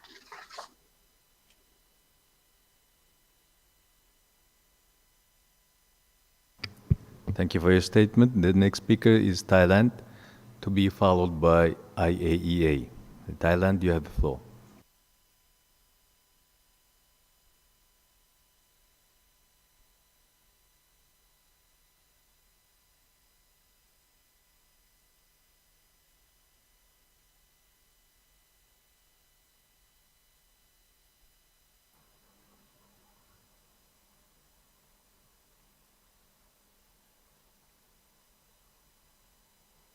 Thank you, Mr. Chair. Excellencies, distinguished delegates, I thank all speakers for their presentations, which highlight the key role of regional groupings in promoting sustainable post-COVID-19 recovery and recovering lost progress of the SDGs in the Asia-Pacific.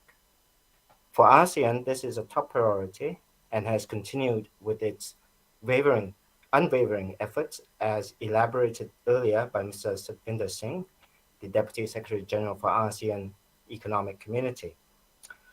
Now, 2 days ago, at the opening of this commission session, Thailand's Prime Minister Prayut Chan-o-cha had emphasized on 3 aspects of growth as we transition from post-COVID-19 recovery to sustainable development in the region, namely balanced growth, resilient growth, and comprehensive and inclusive growth. As the ASEAN Coordinator on Sustainable Development Cooperation, Thailand has incorporated these three aspects of growth in our undertakings to ASEAN's implementation of the SDGs in the Decade of Action. In the capacity of ASEAN Coordinator, I wish to make three brief points. First, we need to enhance regional catalysts for the realization of the SDGs. Global goals cannot be achieved without regional and local prime movers to drive actions on the ground. For ASEAN, we have mainstreamed sustainable development into our community building agenda by promoting complementarities between the ASEAN Community Vision 2025 and the UN 2030 Agenda. We call it the Complementarities Initiative. And this actionable initiative enables us to align our work streams towards achieving the twin agendas by focusing on the 5 complementarity priority areas. Ladies and gentlemen, we are already at the midpoint of the SDGs, and Thailand is working with UN ESCAP and the ASEAN Secretariat to conduct a comprehensive review of ASEAN's experiences in SDGs implementation, including through the implementation of the Complementarities Initiative. This should enable ASEAN to better determine the future course of our individual and collective actions towards achieving the SDGs in the region in the next 7 to 8 years. My second point is we need to strengthen partnership for the SDGs within and beyond the region. Partnership reinforces our common agenda and plays a critical role in advancing the implementation of the SDGs. To translate this vision into practical actions, ASEAN continues to reinforce partnerships for SDGs through all relevant bodies and centers on such issues, such as sustainable consumption and production, climate change, combating marine debris, biodiversity, and enhancing connectivity. My third and final point is that enhancing regional catalysts and strengthening partnerships will not be possible without the meaningful engagement and involvement of people in moving forward sustainable development. Special emphasis should be placed on engaging and empowering local communities and the youth in driving the necessary changes. Now, this reflects one of the core values of Sustainable Development Agenda itself in promoting inclusive development that leaves no one behind. In this connection, Thailand plans to work with ASEAN colleagues and interested partners in organizing capacity building activities for youth across the region to enhance their understanding on the SDGs, exchange ideas on their implementation, and be part of the change towards a more sustainable ASEAN community. So in closing, I would like to reiterate the readiness of ASEAN and Thailand to work together with all stakeholders in aligning our pathways and accelerating actions towards the attainment of the SDGs in the Asia-Pacific region. Only through shared commitment, unified action, and synchronized efforts can we effectively deliver the common agenda of sustainable development to our peoples. Thank you for your kind attention. Thank you, Mr. Eksiri Chatwati from Thailand. The next speaker is Ms. Jane Gerardabaya, from a Director of the Asia-Pacific Division of the TC Department at IAEA. Ms. Jane, the floor is yours.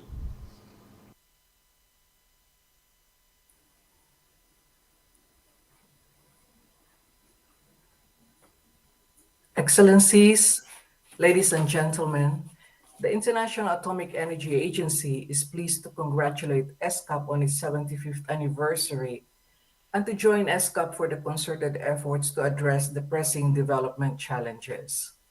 At the outbreak of the pandemic, the IAEA mobilized the biggest emergency operation in its history. Over 28 million people in 128 countries have benefited from this assistance. Subsequently, the Zodiac Zoonotic Disease Integrated Action was launched to strengthen global preparedness for future pandemics through a worldwide network of national veterinary laboratories for the surveillance, early detection, and control of zoonotic diseases such as COVID-19, Ebola, and Zika. Ladies and gentlemen, Treating cancer and diagnosing diseases is one of the most widespread uses of nuclear science and technology. However, half of the cancer patients in low and middle income countries who need radiotherapy do not have access to it. A new IAEA initiative, Rays of Hope, has been launched to improve access to for middle income countries, has been launched to improve access to safe radiation medicine. Plastic pollution has become a global challenge and a priority for the IAEA. The IAEA is stepping up support to member states in using irradiation technology for recycling and establishing a global network for monitoring marine plastic pollution under a new initiative known as NUTEC Plastics, which was launched a year ago. Ladies and gentlemen, we welcome the inclusion of Goal 7 on affordable and clean energy in this year's session of ESCAP. Attaining this goal will require transformative actions to accelerate the energy transitions towards net zero emissions by 2050. The share of nuclear power, now providing about 10% of the world's electricity, is expected to increase as the world moves towards net zero emissions. The IAEA is helping countries meet this growing energy demand while mitigating climate change.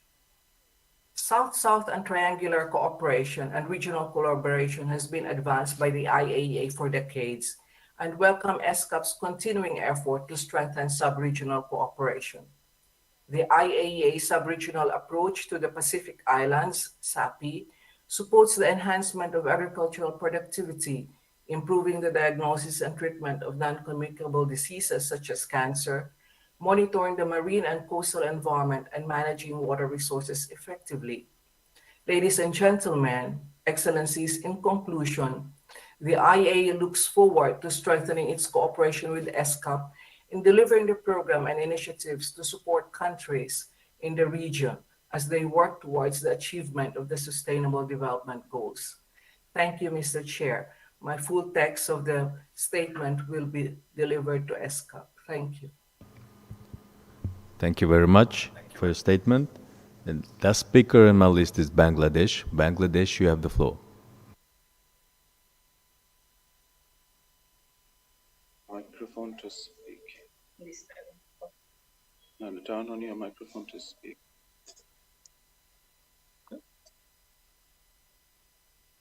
Hello? Yes, we can hear you, but we cannot see you.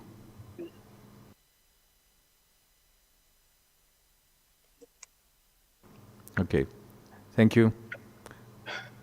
You have the floor. Thank you, Mr. Chair. Thank you, Mr. Chair. Madam Executive Secretary, Excellencies, distinguished delegates. We thank all the heads of the sub-regional organizations in the Asia-Pacific region for sharing their valuable insights.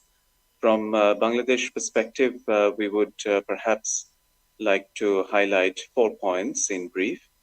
Firstly, with the onset of the COVID-19 pandemic and the conflict situation in Ukraine, we do see a rise in protectionist trade measures in different parts of the world. Bangladesh happened to be one of the first 5 top importers of wheat from Ukraine and the Russian Federation.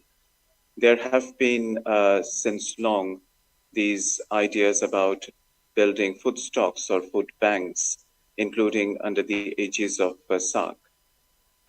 We have seen the French president also launching his farm initiative to offset such scarcity challenges across the world. This is perhaps an issue that ESCAP and relevant sub-regional fora should look into in right earnest. We have seen how disruption in food supply creates economic instability and political unrest across countries in the region. Secondly, this summer, the South Asian region is already struck by severe heat waves in many parts, now followed by flash floods in some other parts. These extreme and sudden onset weather events are diverting critical resources and efforts in our countries to addressing these emergencies. While we remain engaged on achieving carbon neutrality or low carbon growth pathway in the medium to long term, we do also need to focus on addressing some of these immediate challenges posed by climate emergencies in our countries. This is also perhaps an area where sub-regional sharing of knowledge and expertise, as well as technical know-how, would remain crucial. Thirdly, we have heard about connectivity a number of times, and we do thank BIMSTEC for launching its master plan for sub-regional connectivity. We would be particularly interested in enhancing digital connectivity in the region. And in that connection, the issue of data protection is gaining more and more prominence. We do believe that there is scope for sharing knowledge and insights among different countries in the region to see how they are addressing data protection issues while also complying with various international obligations, including those emanating from human rights standards.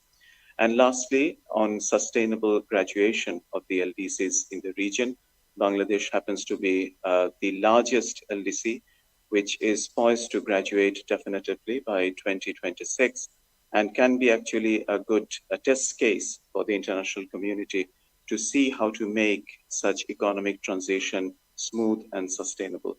We would reiterate the support of all members of the Asia Pacific in making this process move forward. And in that context, we would seek support of the entire Asia Pacific community for continued international support measures for countries like ours so that we can achieve our objectives. I would stop at that point and thank you very much. Thank you, Bangladesh, for your statement. Would any other delegations like to take the floor?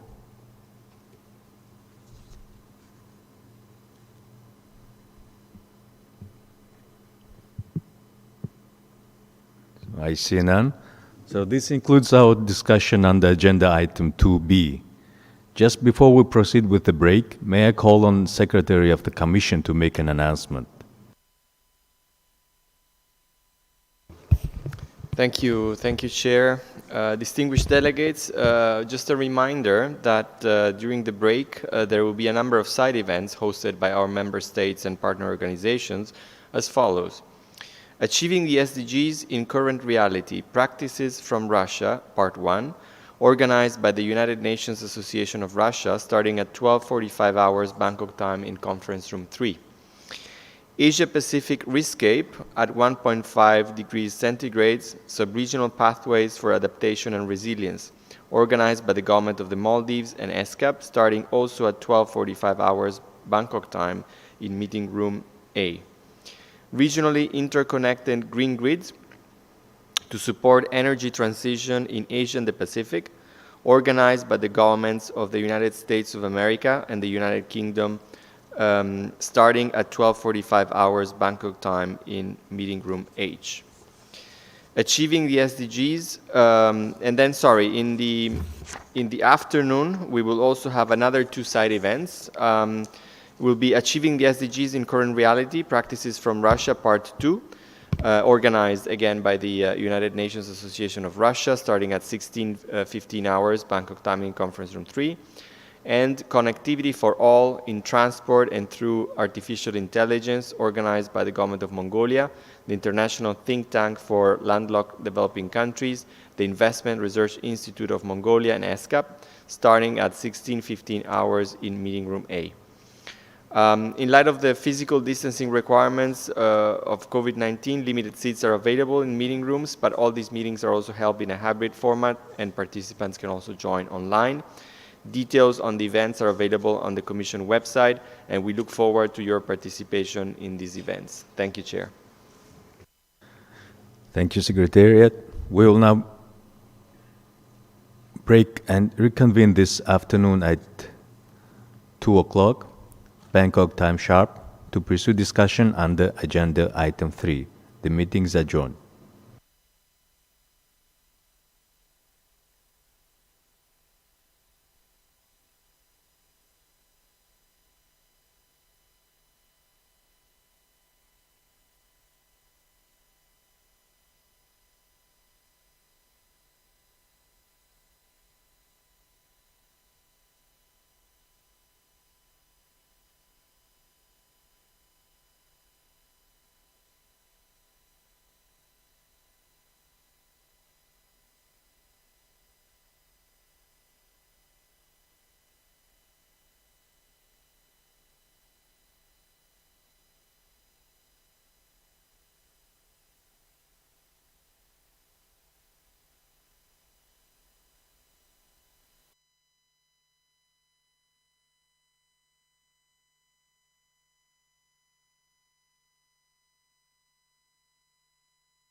Excellencies, Madam Executive Secretary, distinguished delegates, the Commission will now consider Agenda Item 3, Special Body on Least Developed, Landlocked Developing, and Pacific Island Developing Countries. The document pertinent to this agenda item is ESCAP/78/4, Summary of the Asia-Pacific Countries with Special Needs Development Report 2022, Financing a Sustainable Recovery from COVID-19 and Beyond. The Commission's consideration of this agenda item will be facilitated by remarks from eminent speakers and interventions from ministers of least developed countries from across the region. I will then open the floor for brief country interventions. At the outset, I'm pleased to invite the Executive Secretary, Ms. Armida Salcial-Jabana, to deliver opening remarks. Madam Executive Secretary, you have the floor. Honorable Chair, His Excellency Mr. Tumur Amarsana, Excellency Mr. Colin Kalapile, President of United Nations Economic and Social Council, Excellency Sheikh Mohammed bin Abdul Rahman Al Thani, Deputy Prime Minister and the Minister of Foreign Affairs of Qatar, Excellency Mr. A.K. Abdul Momen, Minister of Foreign Affairs of Bangladesh, Excellencies, distinguished participants, ladies and gentlemen. I have the pleasure to welcome you all to the Special Body on Least Developed Countries, Landlocked Developing Countries, and Pacific Island Developing States, and would like to express my gratitude to everyone participating in this event. Let me start by underscoring the importance of convening the Special Body. As you are all aware, 37 countries in the Asia-Pacific region are classified as either least developed, landlocked developing, or small island developing. Despite this large number, representing over half of ESCAP's membership, these countries remain heavily underrepresented in the region's economic activities, accounting only for about 3% of the region's GDP and trade in goods and services. Collectively referred to as countries in special situation, this group faces multiple impediments to sustainable development, which include a significant size of informal sector, lack of economies of scale, high vulnerability to external shock, and geographic isolation. While the COVID-19 pandemic has further exacerbated these challenges, our assessments showed that even before the pandemic, many of these countries were not on track to achieve any of the SDGs by 2030. A primary obstacle to pursuing sustainable development is the financing constraint these countries face. This is compounded by their larger investment requirements owing to their development gaps. Furthermore, the financing gaps to attain the sustainable development goals have increased significantly since the COVID-19 outbreak, driven by large declines in government revenues and owing to the fiscal and monetary stimulus measures that were launched to mitigate the effects of the pandemic. Securing financing to enable recovery from COVID-19 in a manner that is aligned with 2030 agenda is therefore an urgent priority for these countries and their development partners. With only 8 years left until 2030, achieving the goals will require a redoubling of efforts by all stakeholders. On the part of the countries in special situations, strengthening their existing sources of finance while simultaneously exploring innovative sources will be necessary to fill the financing gaps. The development partners will also continue to be vital. Therefore, this event provides an ideal platform to examine the financing challenges and priorities for countries in special situations. Considering that the 5th UN Conference on the Least Developed Countries, or LDC-5, will be convened in March of next year, 2023, I am confident that the proceedings of this session will provide a substantive contribution towards the Doha Conference. Your insights and commitments will be vital to supporting the countries in special situations in financing sustainable recovery from COVID-19 and beyond, while also accelerating their progress towards sustainable development goals. Thank you very much. Thank you, Madam Executive Secretary. May I now invite His Excellency Mr. Colin Vexel Kalapile, President of the Economic and Social Council, to deliver Keynote Address as a chair of the Group of Landlocked Developing Countries for 2022 and 2023. Mr. President.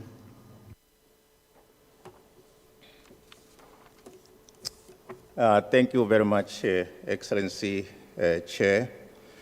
Ms. Hamida Salsia Al-Jabana, Under Secretary General of the United Nations and Executive Secretary of ESCAP, Excellencies, Honorable Ministers, distinguished delegates, ladies and gentlemen. I am elated to participate in person in this session that addresses the development challenges that are specific to least developed countries, LDCs, landlocked developing countries, LLDCs, and the small island developing states, the SEADs, collectively known as countries in special situations or with special needs. In my dual capacity as President of the United Nations Economic and Social Council, ECOSOC, and Chair of the Group of LLDCs, I fully support all the initiatives aimed at addressing the special needs of LDCs, LLDCs, and the SEADs. ECOSOC, as the UN principal organ dedicated to development matters, continues to play an instrumental role in policy discussions concerning countries in special situations.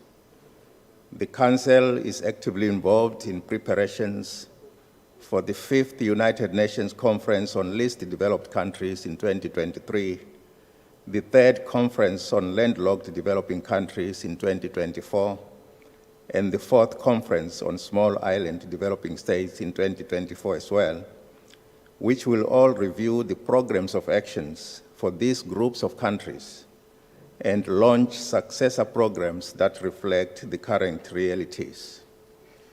I am therefore pleased that you have included this agenda item as part of your discussions at this 78th session.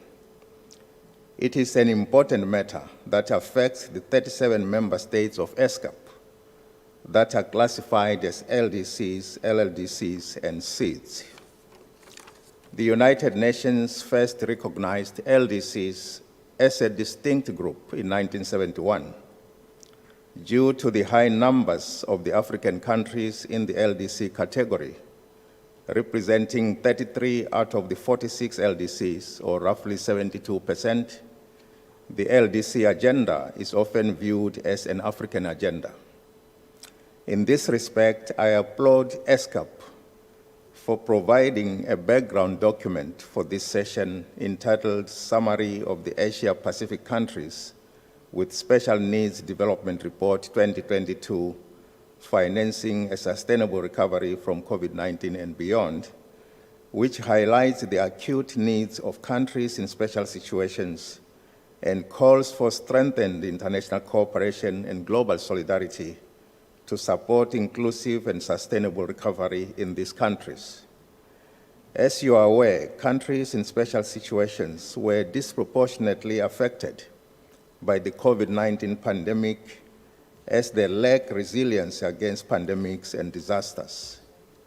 As we embark on economic recovery and build back better, it is concerning that many of the countries in special situations are experiencing the slowest growth rates.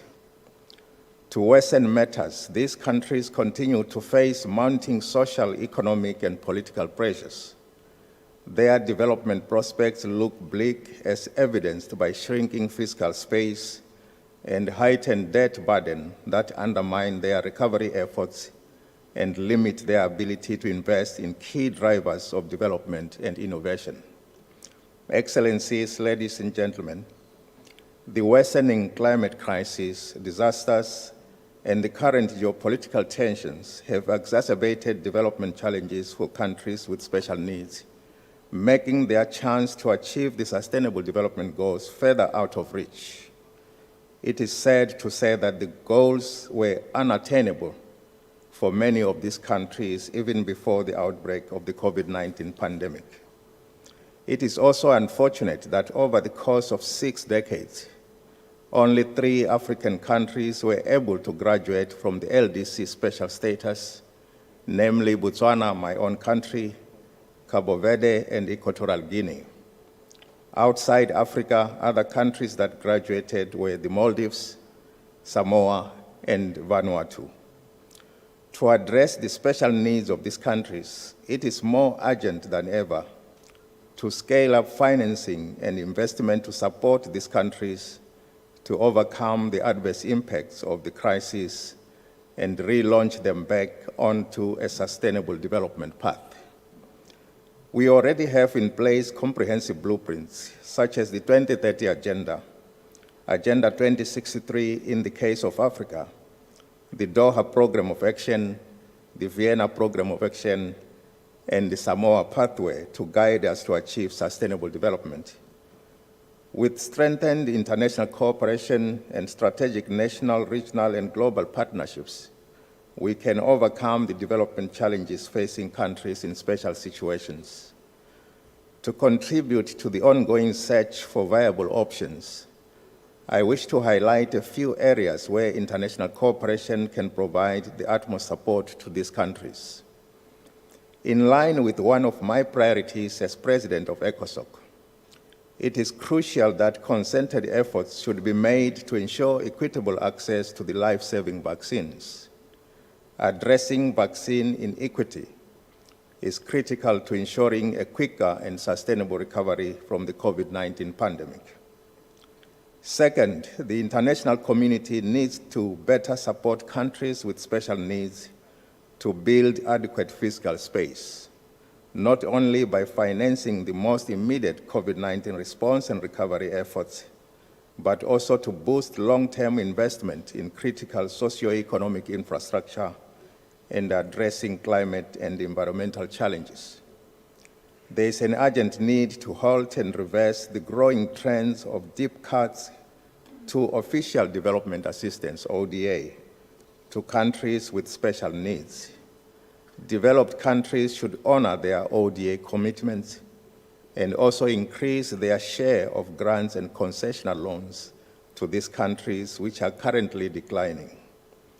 It is also critical to address the debt distress and the widening fiscal deficits facing the countries in special situations. To support climate actions, development partners should honor their climate finance commitments and set more ambitious targets to scale up finance in this critical area. More funding is required to address the adverse impacts of climate change in countries with special situations. Countries in special situations should be supported to leverage new sources of financing. Innovative financing instruments remain largely untapped in countries with special needs, and there are ample opportunities to mobilize additional resources for sustainable development. Countries with special needs require technical and institutional capacity, including conducive legal and regulatory policies, knowledge exchange, and technology transfer to unlock opportunities for domestic resource mobilization. Excellencies and distinguished delegates, as I conclude, I want to urge all of you to seize this occasion to renew our efforts to galvanize support to countries with special needs to the greatest extent possible by placing them at the core of our recovery efforts and fulfilling our ambition to build a better future for all. I want to thank you again for your kind attention. Thank you, Mr. President, for those inspiring remarks. Next, may I invite the conference room officer to play the video message from His Excellency, Mr. Abdul Momen, Minister for Foreign Affairs of Bangladesh, as the host of the Asia-Pacific Regional Review Meeting on the implementation of the Istanbul Program of Action, to highlight the main outcomes of the review meeting. Bismillah Rahman Rahim. Excellencies, ladies and gentlemen, it is a pleasure to address the special body of LDCs, LLDCs, and specific island developing states. The backdrop of this meeting, however, elicits a mixed reaction. The global supply chain shocks are getting more and more acute. Climate-related catastrophes continue to deepen, and threats posed by the disruptive technologies loom large on the horizon. Many observers are predicting yet another recession facing our world. The overall situation is clouded by geopolitical tensions, eroding trust and confidence in multilateralism. Unfortunately, the policies and practices and the conditionalities of the developed partners for qualifying and receiving funds and FDI are increasingly becoming more anti-development of the LDCs, LLDCs, and SIDS. No wonder graduating LDCs are finding extreme difficulties to cope up with their newer conditionalities. It is time for the development partners to review their policies and practices that are helping to create uncertainty and political instability in many of the developing countries. In the name of assisting the developing countries, the partner countries and their varieties of organizations are increasingly intervening in the domestic affairs of LDCs, LLDCs, and SIDS under various pretexts. It is time to stop such intervention and rather engage their resources to stop extrajudicial killing in their own front in schools, malls, and resorts. These global dynamics have affected the progress towards attaining the Sustainable Development Goals across LDCs in the Asia-Pacific region and beyond. Coupled with pre-existing structural impediments, the pandemic has intensified the challenges in key social sectors like health, food, education, and gender equality in countries in special situations. Having said that, we must acknowledge that the aggregate gross domestic product or GDP growth was 6.4% for Asia-Pacific LDCs during 2011 to 2019. It is also encouraging that 10 out of 11 Asia-Pacific LDCs have already met the graduation criteria at least once. Bangladesh convened the Asia-Pacific Regional Review Meeting of the LDCs together with our UN partners in August 2021 in Geneva. The key objective was to assess how LDCs have done in implementing the Istanbul Programme of Action and to identify a new set of priorities going forward. The discussions culminated in the adoption of a political declaration. The meeting reiterated concerns over the disproportionate impact of climate change and COVID-19 pandemic on LDCs and enumerated a host of measures to offset those impacts for the sustainable recovery. It was duly noted that LDCs continued to suffer from inadequate productive capacity and structural transformation, thereby limiting the scope for enhancing the share in international trade. The meeting lamented the gaps in internet penetration, social protection systems, and domestic resource mobilization in the LDCs. It drew attention to the LDC's suboptimal capacity and performance in attracting foreign direct investment and accessing green or innovative financing mechanisms. In addition, it found that increasingly more conditionalities are being imposed, creating problems for the LDCs to receive financing. It also emphasized reforming and digitizing revenue system, relieving growing debt burdens, and reducing migration costs across LDCs. The meeting made a strong case for continuing with incentive-based international support measures for graduating or graduated LDCs to make their economic transition smooth and sustainable. The political declaration contained a number of forward-looking and concrete proposals that deserve to be pursued by LDCs across the board. It reaffirmed the traditional LDC demands for predictable and benchmarked ODA, preferential market access for diversified trade in goods and services, including through e-commerce platforms, and support for investment promotion regimes conducive to job creation, technology transfer, and feasible regulatory reforms. The declaration renewed commitment for ensuring access to energy supply, expanding broadband coverage, and supporting research and innovation in LDCs.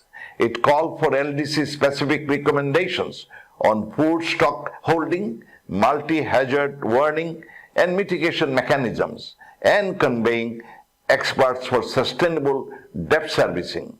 In terms of institutional measures, it mooted ideas around setting up an online university and an international investment support center, particularly for the LDCs.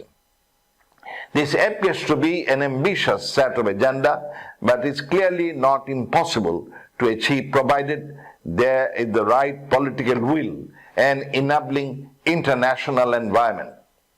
The LDCs must find ways to articulate their demands in all relevant fora, in tandem with incremental reforms at home within their limited policy and fiscal space.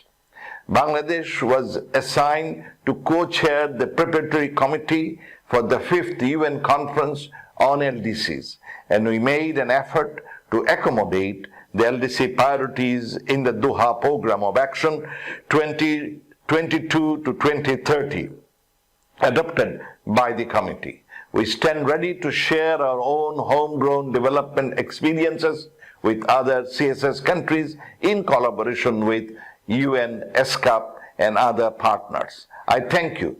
Joy Bangla, Joy Bangabandhu. May I now invite to the podium Mr. Erdem Bellek Sandıkdorç, Chief of the Policy Coordination, Development, Monitoring, and Reporting Service, to deliver remarks on behalf of Acting High Representative for the Least Developed Countries, Landlocked Development Countries, and Small Island Developing States. Mr. Erdem Bellek, please. Thank you very much, Mr. Chairman.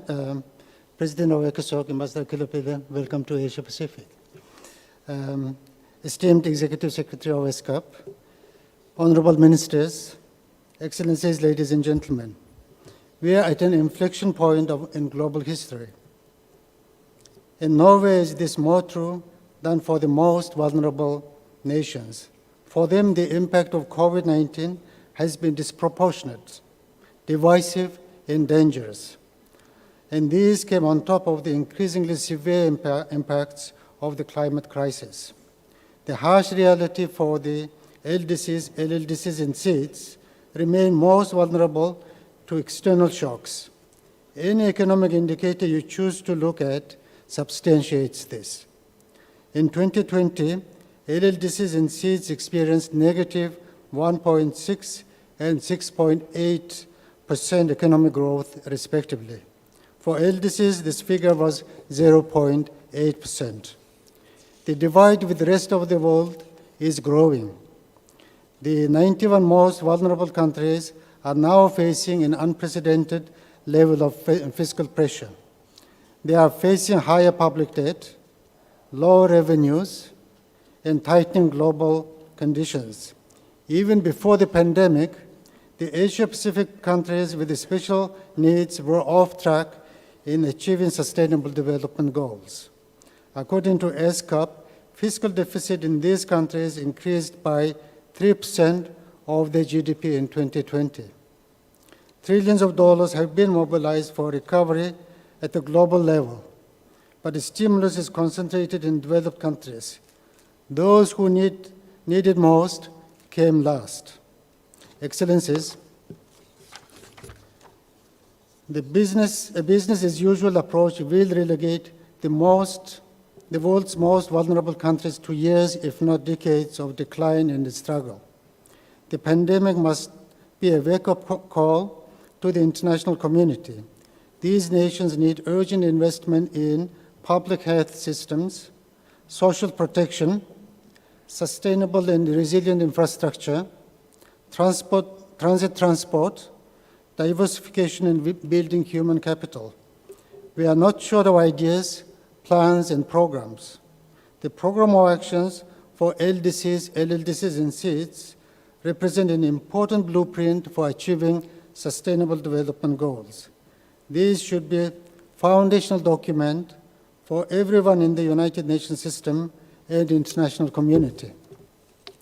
For LLDCs, the implementation of the roadmap for the accelerated implementation of the Vienna Program of Action is vital. The United Nations system should respond positively to the call for multidimensional vulnerability index for small island developing states. This is long overdue and received welcome support from the General Assembly last year. This is no time for global solidarity to go on holidays. Vaccine inequality will be a stain on our human history when people look back over the history of the pandemic. And it remains a major stumbling block for vulnerable countries' recovery missions. By April 2022, only 32% of the people in LDCs have received at least one shot, compared to 74% in developed countries. We must rally efforts to achieve 70% of coverage by mid-2022 as targeted by WHO. If the pandemic presented a host of new problems for the world to solve, the issue of debt has simply intensified. As a matter of urgency, we need to put in place measures to address mounting debt problems as they continue to hinder progress in so many priority areas. As President of the General Assembly stated yesterday, the debt service suspension initiative is a welcome step, but it is first step only. We need more robust measures, including debt cancellation, debt restricting, and debt forgiveness. Private sector creditors also need to participate in these initiatives. While traditional sources of finance, including tax, ODA, FDI, will continue to dominate, they will be insufficient to meet the recovery needs of these countries in special needs. We must harness alternative and innovative financing modalities or instruments, such as public-private partnerships, blended finance, thematic bonds, debt for climate adaptation, SWAPs. The UN system needs to prioritize its financial, technical, and capacity-building support to these most vulnerable countries. The International Monetary Fund's special drawing rights allocation of $650 billion is a welcome initiative. However, again, the countries that are most in need of this assistance are not able to draw tangible benefits. The least developed countries received 2.4% of the new allocation, which is about 1.3% of their GDP. Additional and substantial SDRs are urgently needed for LDCs, LLDCs, and SEEDs. Excellencies, distinguished delegates, the Vienna Program of Action and Samoa Pathway, the programs which support LLDCs and SEEDs, are in their final phase of implementation. The General Assembly has already decided to convene the third UN Conference on LLDCs and fourth SEEDs International Conference for SEEDs in 2024. The upcoming 77th session of the General Assembly will define and adopt the modalities of the conferences, including their dates, the structure, and venue. We hope that the recently agreed ambitious program of action for LDCs represents a positive blueprint for other groups of vulnerable countries. The Doha Program of Action for LDCs is a landmark document and was adopted by the General Assembly earlier this year at the first part of the 5th UN Conference for the least developed countries. Under 6 thematic pillars, the Program of Action lays out a clearly designed global agenda. It will help us to achieve a full and sustainable recovery from pandemic, build resilience against future shocks, alleviate abject poverty, achieve SDGs, and march LDCs towards sustainable graduation. The Doha Program of Action reaffirms existing goals and targets, including the SDGs, sets new ones that go beyond 2030 agenda. The program contains several ambitious goals, targets, and commitments. Let me highlight some of them. By 2030, broadband internet user penetration should reach 70% in LDCs. Labor productivity will be increased by 50% by 2031. 50% of the annual financing flows to clean cooking and electricity access to be directed to LDCs. LDC's share of global exports and the aid for trade will be doubled by 2031, providing at least 50% and aim to allocate 69% of the adaptation allocation to LDCs and other vulnerable groups or countries, and enable 15 additional LDCs to meet criteria for graduation by 2031. It also launched new measures and initiatives and deliverables. An important range of new innovations will be delivered. First, online university for LDCs, an international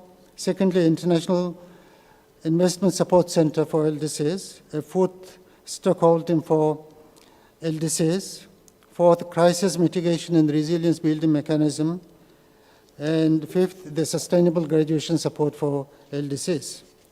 The Secretary General has been requested to undertake feasibility studies in these areas, and he will submit his recommendations to the General Assembly to deliver on these deliverables contained in the Doha Program of Action. The ultimate success of Doha Program of Action lies in its full, effective, and timely implementation. Now is the time to adopt a strategic, systemic approach by all actors to begin that process. We are developing comprehensive implementation strategy at national, regional, and global levels. Regional commissions and regional agencies will be fully involved in this process, in this exercise. Let me acknowledge here the excellent support that we receive from ESCAP in our work and look forward to continued close cooperation and collaboration with ESCAP. Distinguished delegates, the LDC-5 conference itself delayed by COVID will take place Doha in March next year, the second part of the conference. This represents a crucial opportunity for the world to build on what has been agreed. Qatar is an excellent host country that deserves high acclamation for its generous support and extraordinary commitment for the LDC-5 and for LDCs in general. Let me appeal all countries to participate in Doha conference at the head of state or head of government level. This is crucial to showcase the need of LDCs and to create lasting solutions to the world's most intangible problems. Dear friends, there can be no building back better if we do not focus our attention and resources on those most in need. For those words, building back better or building forward better, to really mean something, we need to turn our promises into reality. Whether you look at this through a moral lens or through enlightened self-interest, the answer remains the same, and that is to do better by these most vulnerable countries. Thank you very much for your attention. Thank you, Mr. Erdenbilek, for your remarks. The Secretariat has prepared a video to highlight the key messages of the Asia-Pacific countries with Special Needs Development Report 2022. May I ask the conference room officer to play the video? Collectively referred to as countries with special needs, least developed countries, landlocked developing countries, and small island developing states constitute more than half of the member states of Asia and the Pacific.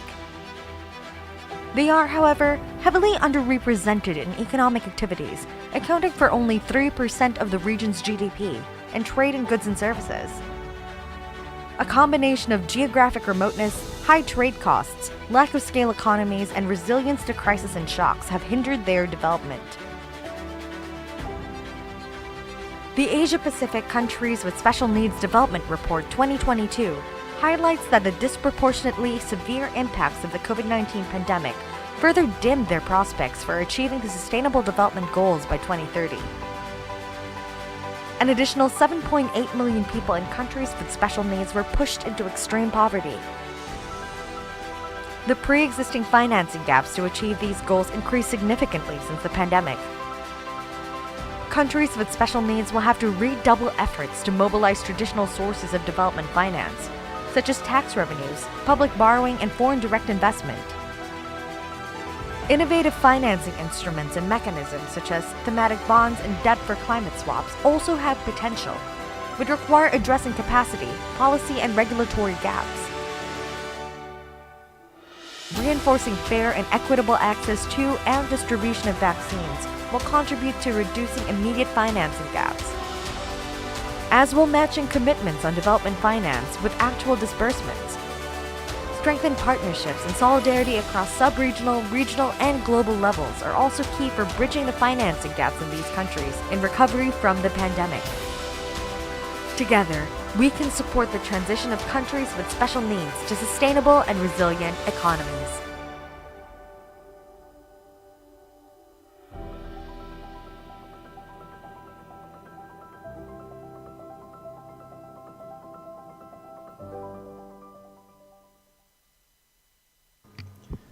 May I now invite the Madam Executive Secretary, Ms. Armida Salcials Jabana, to present the finding of the Asia-Pacific Countries with Special Needs Development Report 2022.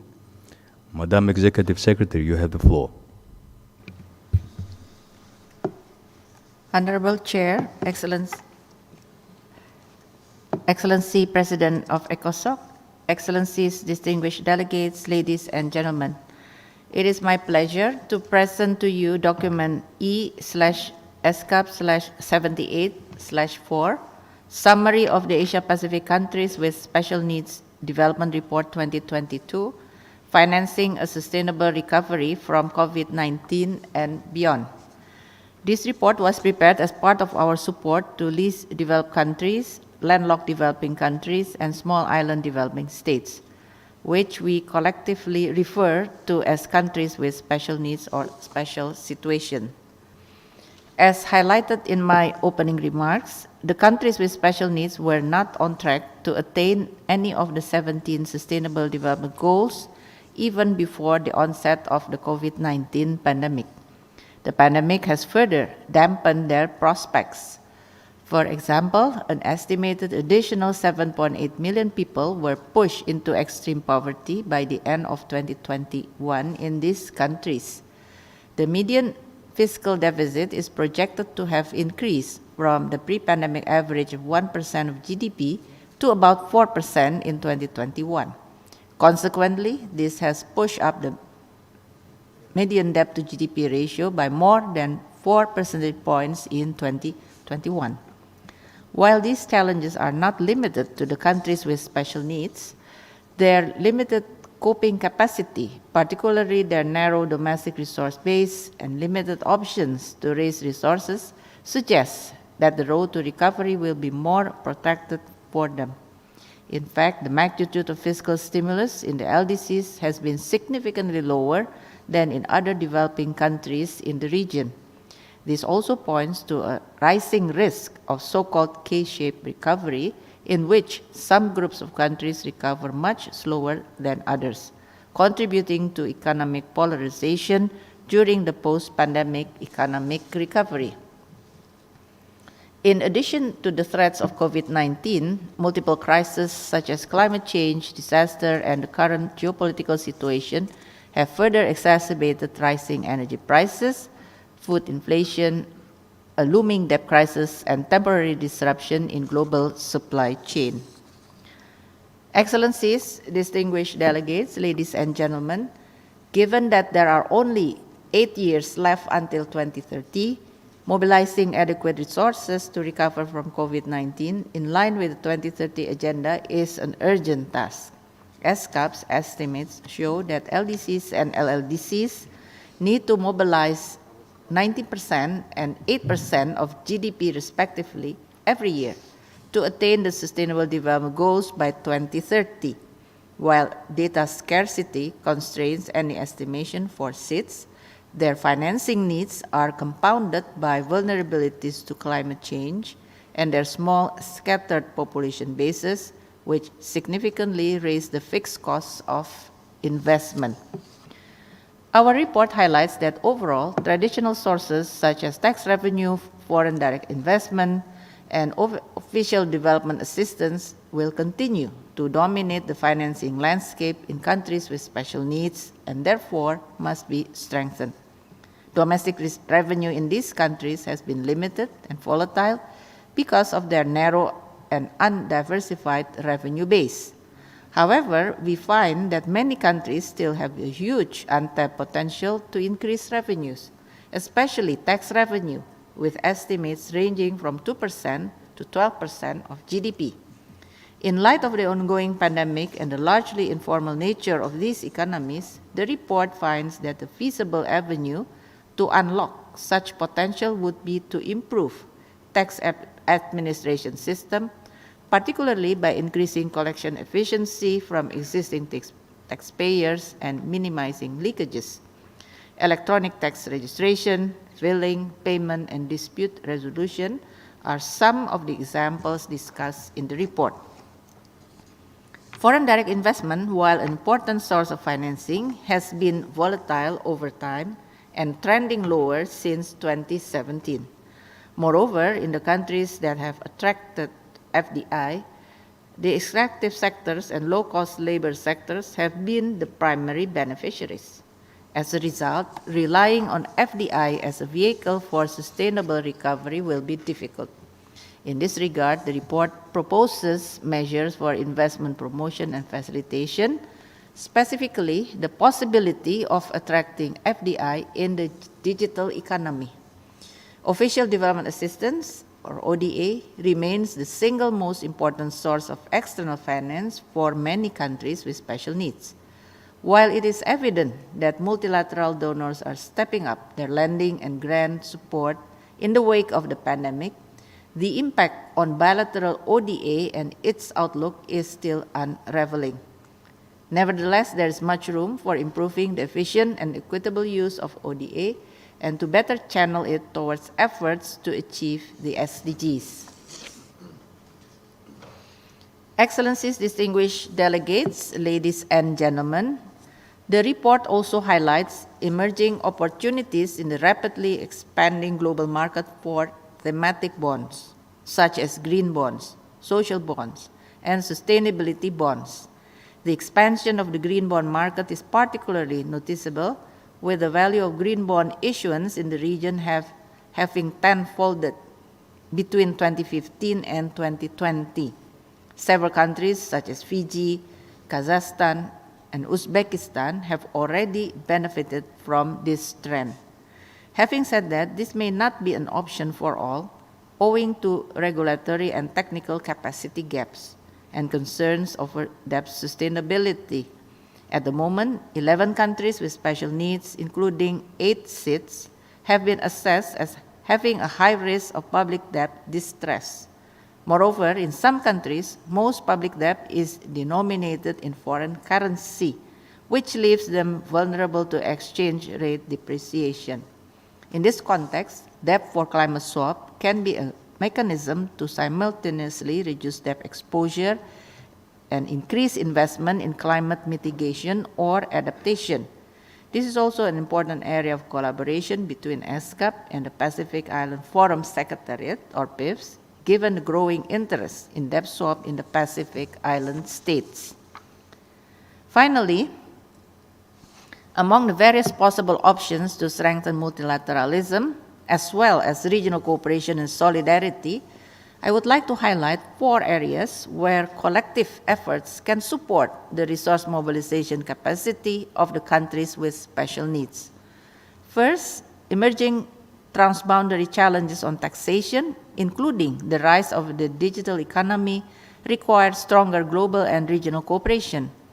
as existing platforms are often marked by complex rules and standards.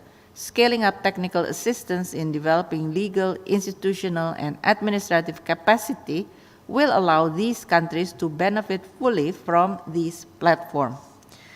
Second, as many countries with special needs are experiencing debt distress, the international community can extend support beyond the current debt initiatives and programs with more comprehensive debt relief program.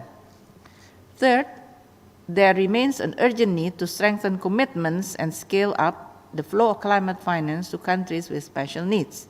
In this context, debt or climate swap can be beneficial to these countries in creating resources to invest in climate action that would not be otherwise available. Finally, digital finance has huge potential to promote financial inclusion, which in turn reduces poverty, empowers citizens, and promotes inclusive growth. While digital technology in finance has been widely adopted within countries, international and regional cooperation can accelerate cross-border opportunities, which facilitate and reduce the costs of international remittance flows. Excellencies, distinguished delegates, ladies and gentlemen, I would like to invite you to deliberate on the findings and policy considerations presented in this report. I look forward to our discussions during this session today. Thank you very much. Thank you, Madam Executive Secretary, for those informative presentation. The Commission will now, from ministers and other high-level representatives from the least landlocked developing and small island developing states. First, may I invite His Excellency Mr. Lee Tuch, Senior Minister, President of National Committee for ESCAP, and First Vice President of Cambodia, Mine Action and Victim Assistance of the Royal Government of Cambodia, to deliver his statement. Your Excellency, the floor is yours.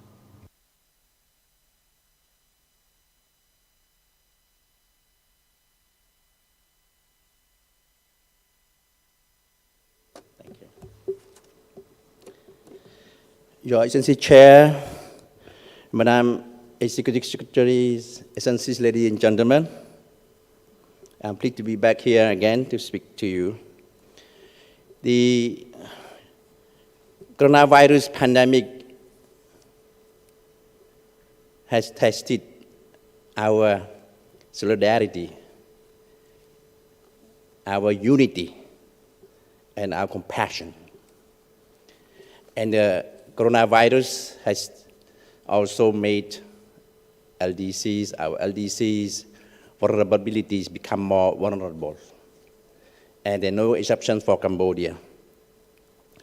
I'd like to start to share with you our experiences on how our government have fought against the coronavirus. Because the coronavirus has tested our leadership, it tested our preparedness, it tested our resolve and our resources.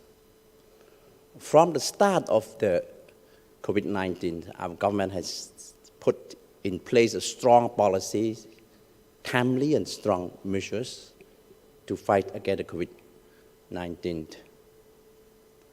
And we have mobilized human resources.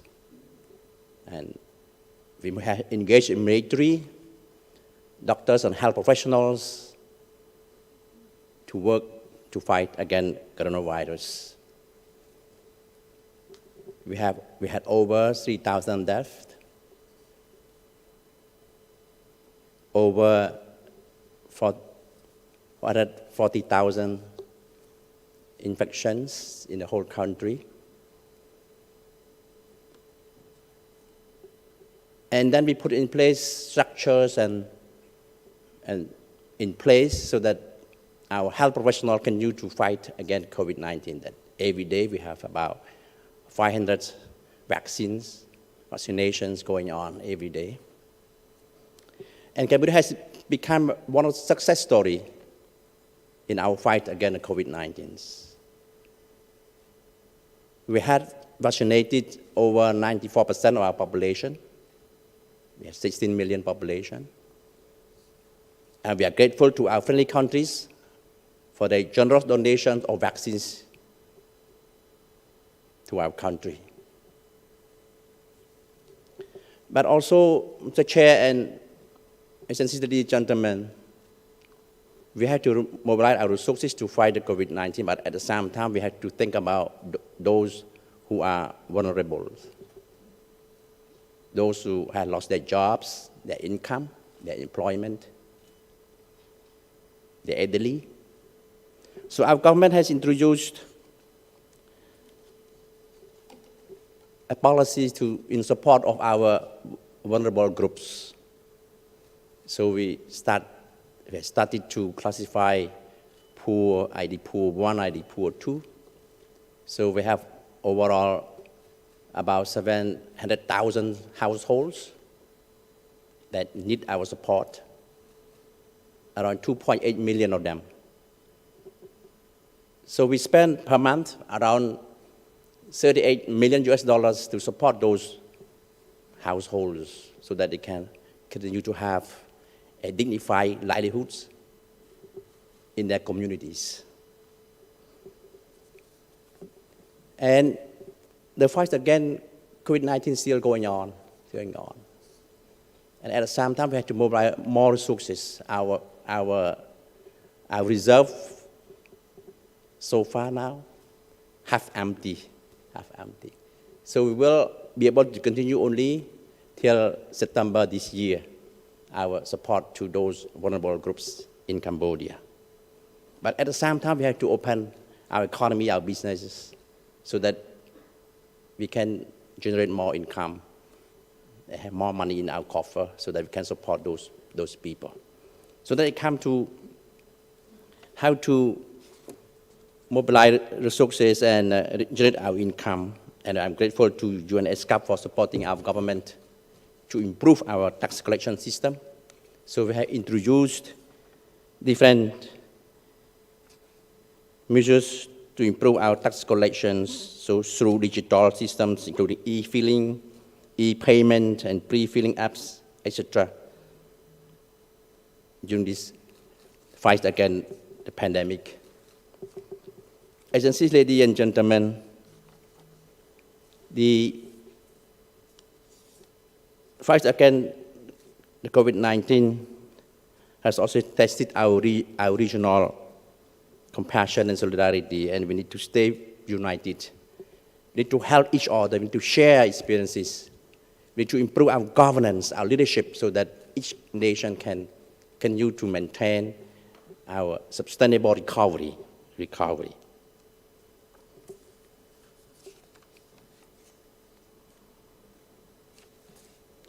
There are several key areas that development partners could collaborate with LDCs to improve resource mobilization moving forward.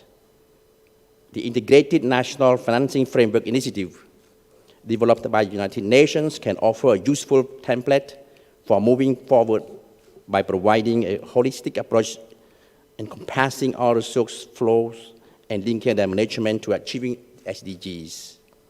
This initiative and resources allocated under it can help further develop Cambodia's existing strategic financing arrangements.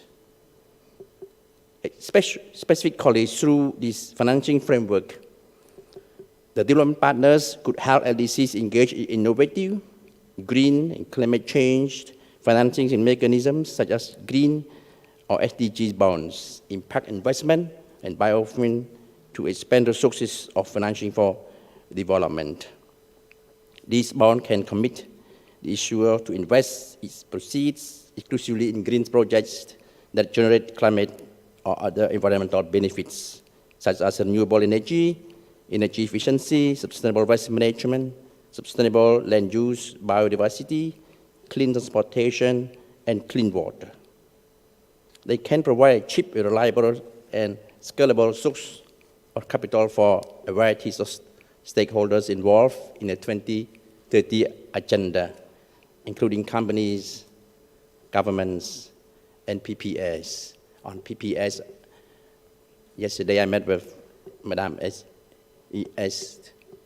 I told her that Cambodia doesn't have, our government doesn't run businesses. We do not have public enterprises or private. So we need to strengthen our private sector because they are the only entity that generate income for our government, for our country. So any support from ESCAP to our private sector, it would be greatly welcomed in our government. Excellency, ladies and gentlemen, in conclusion, I'd like to say how much we are happy to be able to be here together, but at the same time, as LDCs, we have to stay united. We have to help each other and support each other for the success of our region and the world. I thank you for your attention.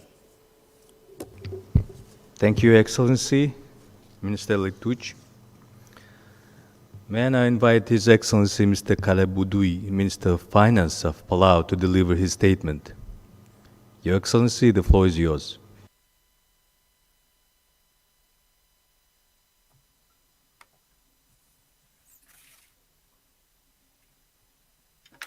Thank you, Honorable Chairman. Excellencies, Honorable Speakers, colleagues, good afternoon to you, and thank you, conference organizers and the participants, for joining us today. First, let me thank you for this opportunity to speak with you today, although virtually.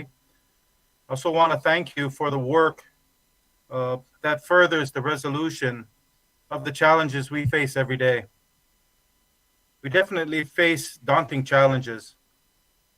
With the disappearance of our economy, the dramatic rise of our debt levels, the diminishing reserves that we had built up pre-pandemic, increased political pressure to resolve these challenges quickly.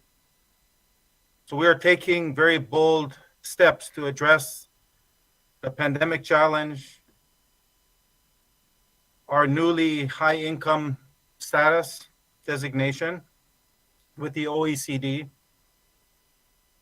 rise in commodity prices, especially with fuel, declining ODA support, all while keeping an eye on climate change. Some of these moves are referenced today. These include acting on tax reform, the use of IT, and an initiative to adopt fintech initiatives to diversify our economy, developing further our legal infrastructure to support private sector development and economic growth, actively seeking financing to fund the budget shortfalls that the government is addressing today, in particular with the social programs, as our private sector was hurt most from the impact of the pandemic. And it's more challenging now to deal with the capacity constraints as more people are incented to leave our country to find better living elsewhere. We're fortunate that we are able to work closely with our peers and with our partners to bridge these challenges and address the capacity and other gaps that we face as small island states in the Pacific.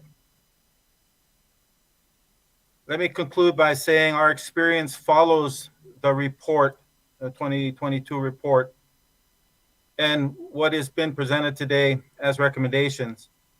We ask for your continued effort and work to help us, and we express our support for the recommendations offered. Especially, we'd like to highlight the development of innovative financing mechanisms. Thank you again for allowing me to speak today. Thank you, Minister, for your statement. May I now invite the conference room officer to play the video message of Her Excellency, Ms. Fikita Maloa Katoa Utoikamanu, Minister for Foreign Affairs and Minister for Tourism of Tonga. Your Excellency, the Executive Secretary of ESCAP, Excellencies, ladies and gentlemen, I thank the Executive Secretary for the kind invitation to address this body. It brings back memories. The last time I had the privilege to participate in the important work of this group was in 2019. That was in my capacity as Under Secretary General and Head of OHR LLS. So it has special meaning to me to share my thoughts on the theme of the 78th session. First, on behalf of the Tongan people and His Majesty's government, I convey our deep gratitude for the helping hand that UN member countries and agencies extended to us immediately after the Hunga Tonga Hunga Hapai volcanic explosion and ensuing tsunami. Your solidarity, your prayers have been warmly welcomed, and for that we are grateful. Your Excellencies, as you are aware, the Kingdom of Tonga encountered a perfect storm of crises, namely the volcanic eruption, the tsunami devastation, the breakdown of internet and communications connectivity, and the community outbreak of COVID-19 since February this year. These crises piled up on top of years of onset of events associated with climate change, including degradation of terrestrial and marine ecosystems, sea level rise, heavy precipitation events, tropical cyclones, and storm surges. The volcanic eruption associated crisis alone left damages, costing us close to 18% of our GDP, and this just accounts for infrastructure damages. So many of our SIDS have lived far too long already through natural disasters, and they have built up local knowledge on how to endure these events. A key challenge to many of our communities is the increasing frequency and intensity of such weather pattern-associated disasters. It places ever-increasing pressure on the ability of our nations to recover and achieve the Sustainable Development Goals. Excellencies, in just 2021, the Kingdom of Tonga recorded 5 active tropical cyclones in its national jurisdiction. 2 of them made landfall, and this within just a span of a month. And this appears now to be the new norm for our cyclone season. It may also be recalled that the review of the implementation of the Samoa Pathway calls for strengthening of national institutional capacities. This is seen as a must to access sustainable development finance to ensure effective and context-tailored finance solutions. There is a big challenge though, so how can we shift the dialogue with international finance institutions and our development partners for an overarching urgent goal? How to make available adequate funding to assist SIDS to recover from the ever more violent and increasing multiplicity of natural disasters. At present, the financial accountability structures put in place to manage our partnerships during the relief and recovery phase can only manage one emergency relief and recovery effort at a time. These structures and processes need urgent adjusting to effectively respond to the increasing frequency of natural disasters. Right now, all we can do is to play catch up with Mother Nature. Allow me to turn to another urgent matter. Excellencies, the Kingdom of Tonga is a beneficiary of the Labour Mobility Scheme that allows our people to access to employment with decent income in overseas countries. Like all, we face the severe impacts of the COVID global pandemic, and we especially face the immediate impacts of COVID-19 on our migrant workers. The current shift in the focus of the labour mobility schemes has now opened the pathway for skilled and semi-skilled employment over a contract duration of 3 to 4 years for our people. Whilst the economic opportunity is attractive, there is no doubt that it also places an undue burden on our social and economic structures. It is well known that SIDS, with their small demographic bases, have a limited pool of skilled human resources. We must be better negotiators to ensure that our economies do not suffer from a lack of human resources as a result of the push from the overseas labour markets for our people. As I conclude my few remarks, allow me to share the profound wisdom of the renowned Pacific Island academic and ocean champion, now late Professor Ebeli, how often I quote, "Oceania is vast, Oceania is expanding, Oceania is hospitable and generous. Oceania is humanity rising from the depth of brine and regions of fire deeper still. Oceania is us, we are the sea, we are the ocean." End of quote. Excellency, let us never forget we are resilient. Our identity is shaped by our being one with our land and seas. Our character beckons us to face challenges and survive. Your Excellencies, I thank you and wish you all a productive 78th session. Next, let me invite His Excellency Mr. Nandalal Veerasinghe, Governor of the Central Bank of Sri Lanka, to deliver the statement. Your Excellency, the floor is yours.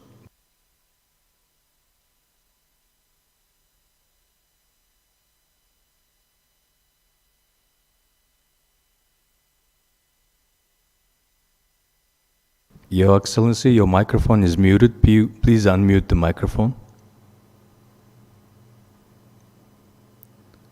We cannot hear you, Your Excellency.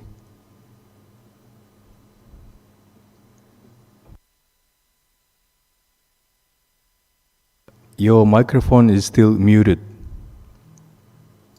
Please unmute the microphone.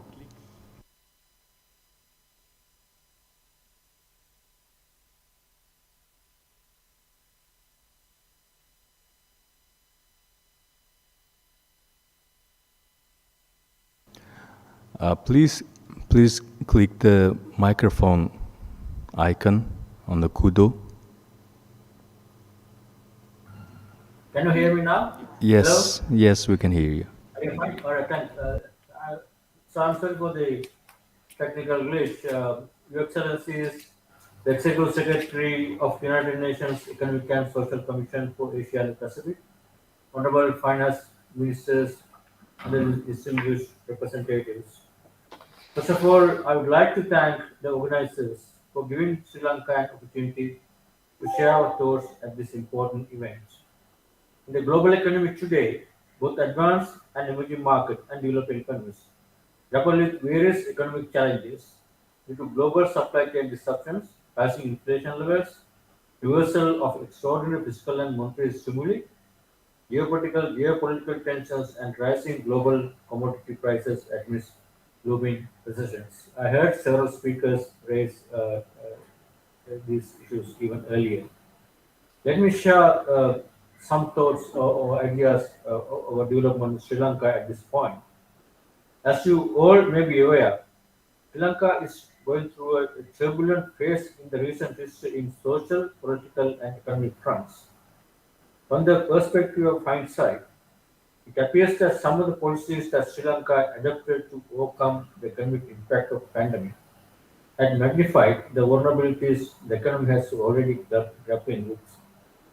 Even though the COVID-19 pandemic did not discriminate countries as it spread all over the world with devastating effects, its economic impacts had disproportionate outcomes across the nations, especially considering the developing nations which were experiencing pre-existing vulnerabilities like we are experiencing in Sri Lanka. Countries all over the world came up with policy packages characterized by provision of income support to households, ensure broad and continuous access to safety net programs, provision of incentives for employers to avoid layoffs, extending of debt moratoria to firms, and rolling out of vaccination programs. Sri Lanka also had similar set of policies. However, the scale of the relief package was too burdensome on the economy given an already overstretched fiscal position that was a legacy issue in Sri Lanka. Sri Lanka has done perpetual budget deficits over the years due to having one of the lowest revenue to GDP ratios among the developing countries amidst an unweighted expenditure driven by high recurrent payments and burgeoning debt service burden. Government revenue declined to a historical low level of 8.7% of GDP in 2021 in comparison to 9.1% in 2020, and a couple of years ago it was almost 13%. This was due to a continuation of low tax regime that was introduced in late 2019, lower than expected economic recovery, and the import restrictions that were imposed to ease external sector based on payment pressures. However, the government expenditure as a percentage of GDP increased, while revenue was declining. Government expenditure increased to 21% compared to 8.7% of the expenditure revenue we had, as a result of increased expenditure on salaries and wages and interest expenses. Accordingly, the overall fiscal deficit as a percent of GDP worsened to over 12%. In 2021, from 11% is still it was high in 2021, recorded in the preceding year. Given the limited access to international financial markets, where Sri Lanka used to have access to capital markets, the government was compelled to finance the high budget deficits, mainly through the banking sector, including central bank financing. Accordingly, outstanding central government debt, which was a percentage of GDP, increased to 104% of 4% by end 2021 from 100%, which was recorded in the previous year. Considering the deteriorated fiscal position of the country, the government announced several policy measures in April 2020 with the objective of curtailing unproductive and unnecessary expenses of the government. The proposed measures include suspension of capital expenditure projects, which are not commenced or have not stopped or have not achieved significant progress, and deployments of recruitments to the posts for which no appointments have been made. However, economic shocks such as high inflation, increasing interest rates, and exchange rate depreciation could derail the government expenditure rationalization efforts. Meanwhile, cutting down capital expenses could hinder current and future economic growth of the country. The government is also considering implementing revenue enhancement measures urgently, such as increasing corporate and individual income taxes, downward adjusting tax-free allowances, reintroducing pay-as-you-earn rate, also increasing value-added tax rate, and downward revising VAT-free allowances. However, the effectiveness of these revenue enhancing efforts relies on the efficiency of the tax administration and widening the tax net. Considering the urgent need of restructuring the outstanding external debt of the government in view of managing Sri Lanka's external debt in a sustainable manner, the government announced a preemptive technical default of external debt since 12th of April 2022, soon after I took over the office last month. This is a temporary suspension of selected foreign debt service payments until the restructuring of the country's foreign debt portfolio is finalized and agreed upon by creditors. We are in the process of debt restructuring, which is expected to bring a workable solution to the debt service payment issues of the country with the support of the creditors, by reverting the country to sustainable debt trajectory in the medium term. I would also like to shed some light upon the Sri Lanka's development drive and efforts towards sustainable development goals. Sri Lanka, being a developing country, was once considered a classic example of welfare state with high human development indicators. Sri Lanka's welfare state is characterized by free healthcare, universal free education, up to tertiary level, food subsidy, land for the landless and housing for the poor, and social safety nets.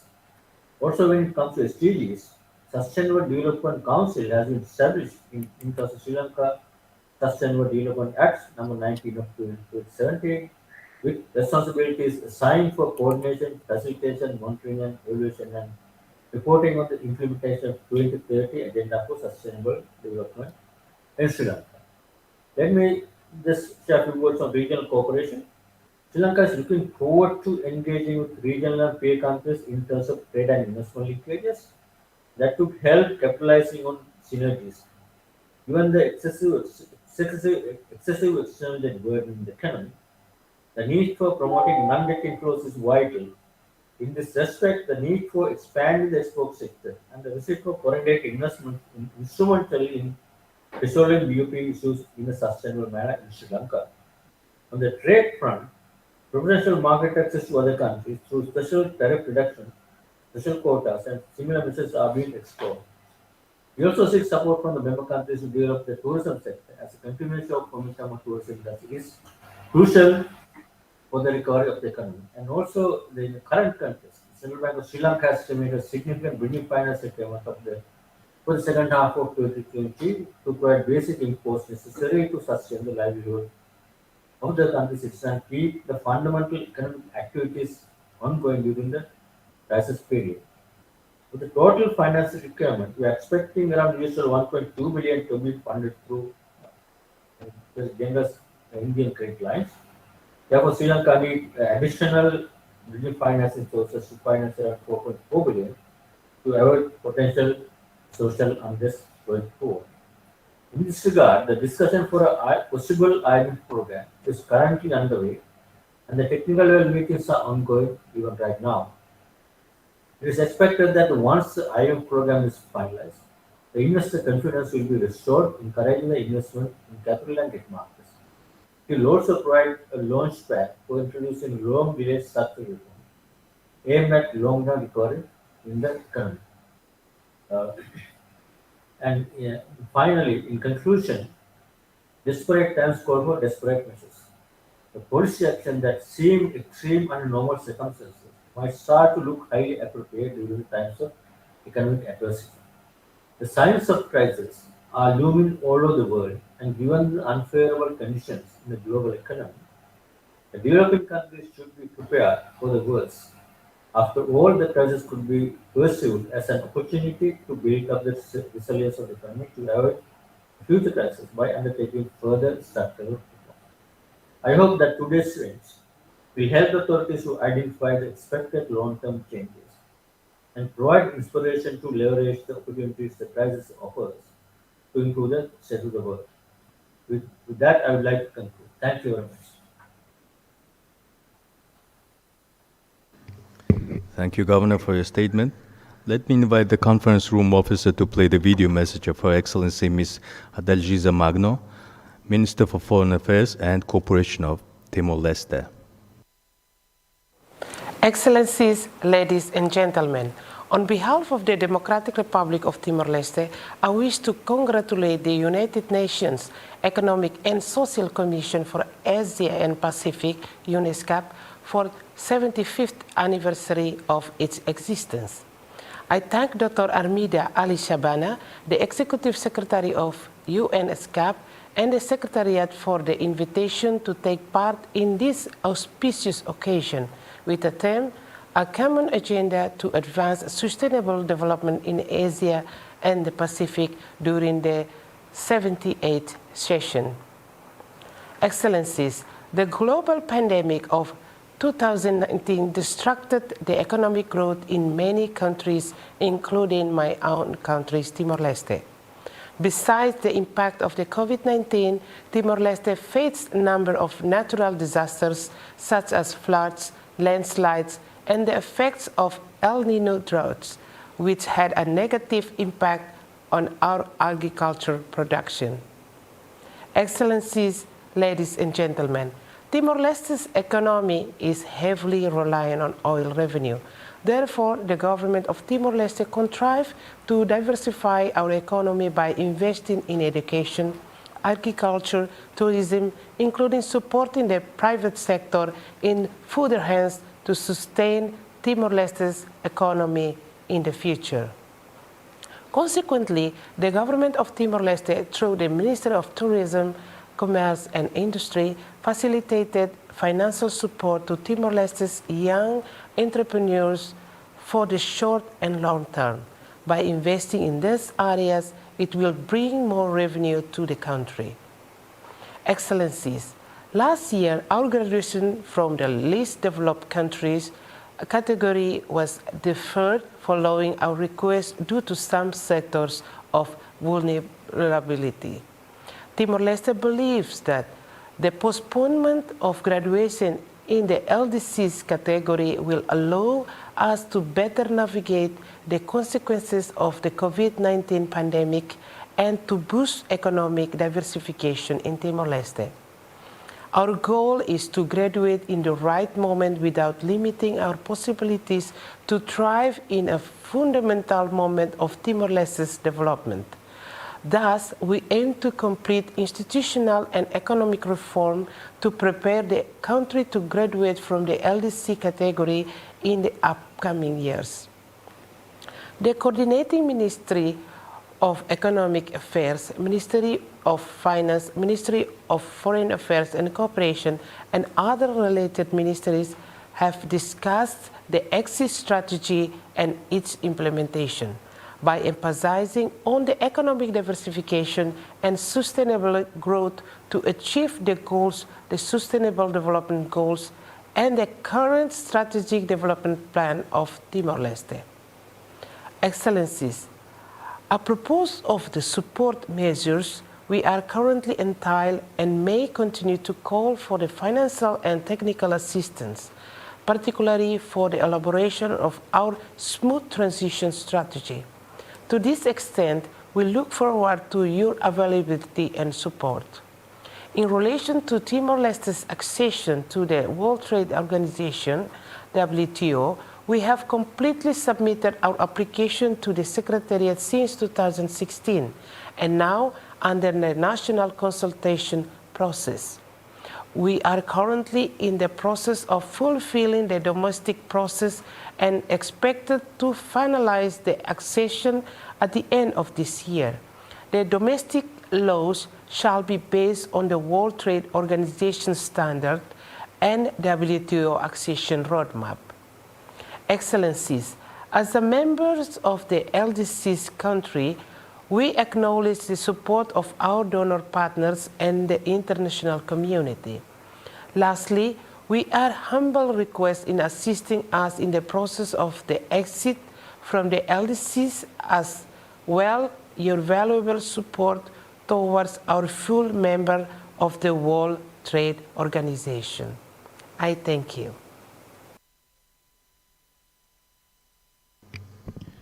Next, may I invite Honorary Dr. Dil Bakhtur Gurung, member of the National Planning Commission of Nepal, to deliver his statement. Your Excellency, the floor is yours.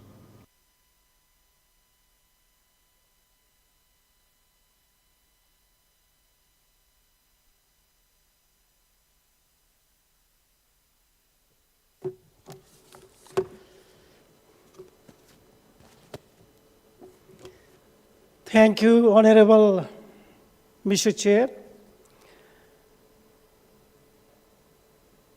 Excellency, Madam Executive Secretary, Excellency President of Economic and Social Commission, Excellency Secretary of ESCAP, Honorable Ministers, Excellencies, distinguished delegates, ladies and gentlemen. First of all, I would like to congratulate the ESCAP on its 75th anniversary. I am greatly honored to be here to share Nepalese perspective about the LDC graduation process and challenges. Nepal has been a member of least developed countries since the LDC category establishment in 1971. The priority areas of the Istanbul Program of Action, including productive capacity, agriculture, food security, trade, and social development, continue to remain an integral part of Nepal's national policies and programs.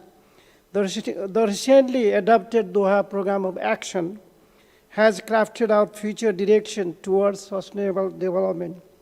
Nepal had fulfilled two of the three graduation criteria, Human Asset Index, Economic Vulnerability Index, in 2015, 2018, and 2021, triennial review of CDP, and was eligible for graduation. However, GNI per capita remains lower than the threshold level in all the reviews. Therefore, in 2021, UN General Assembly has endorsed Nepal's graduation effective from 2026 with the extended preparatory period of 5 years. Excellencies, Nepal is probably the first country to graduate without meeting the income criterion. We consider this a key risk for smooth and sustainable graduation. A loss of preferential market access and flexibility, and loss of SDC-specific funds are some of the challenges Nepal will face upon graduation. Some of the flexibilities provided by WTO to LDC would be lost after graduation. It would be more difficult in diversifying markets and products, as existing market would face higher tariffs and stringent rules of origin. Furthermore, COVID-19 pandemic escalated the existing challenges.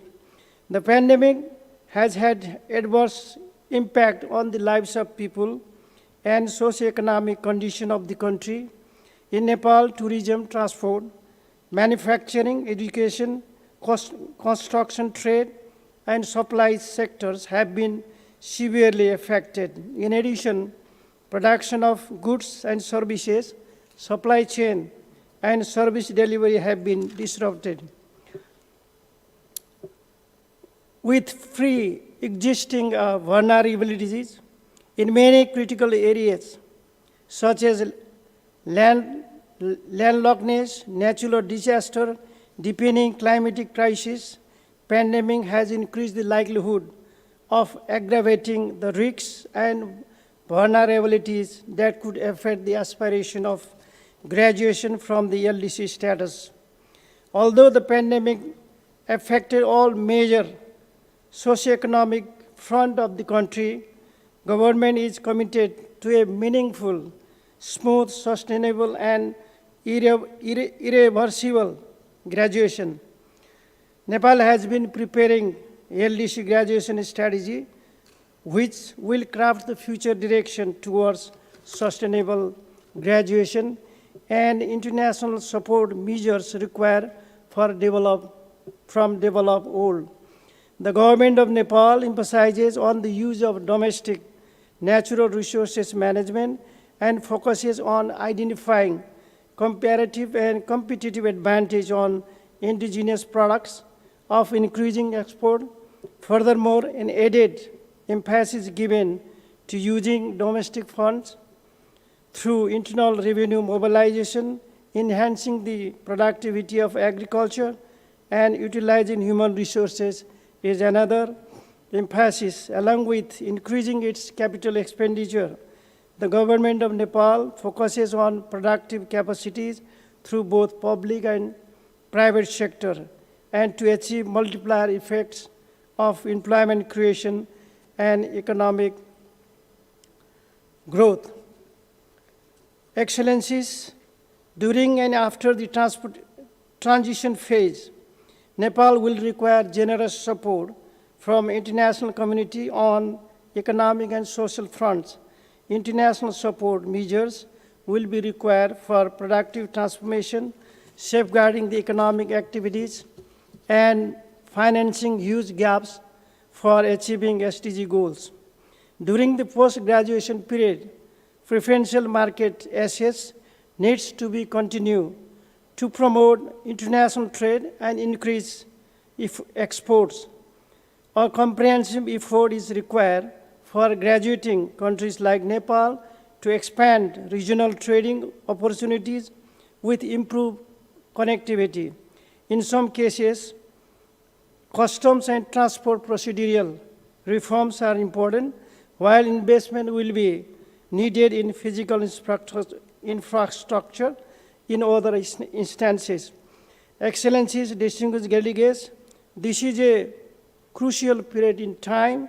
The government needs to focus on development gains that COVID-19 has slowed down currently. A coherent and implementable plan of action and strategy is necessary to ensure a smooth, meaningful, irreversible, and sustainable graduation from LDC status. For this, strong partnership among LDCs is necessary, and international support measure is vital in transition and post-transition period. I thank you all for your kind attention. Thank you, Honorable Dr. Dil Bakhtur Gurung, for your statement. May I now invite His Excellency Mr. Mohammed Niaz, Mashallah, Ambassador of Turkmenistan to Malaysia and Permanent Representative of Turkmenistan to the ESCAP, to deliver his statement. Your Excellency, the floor is yours.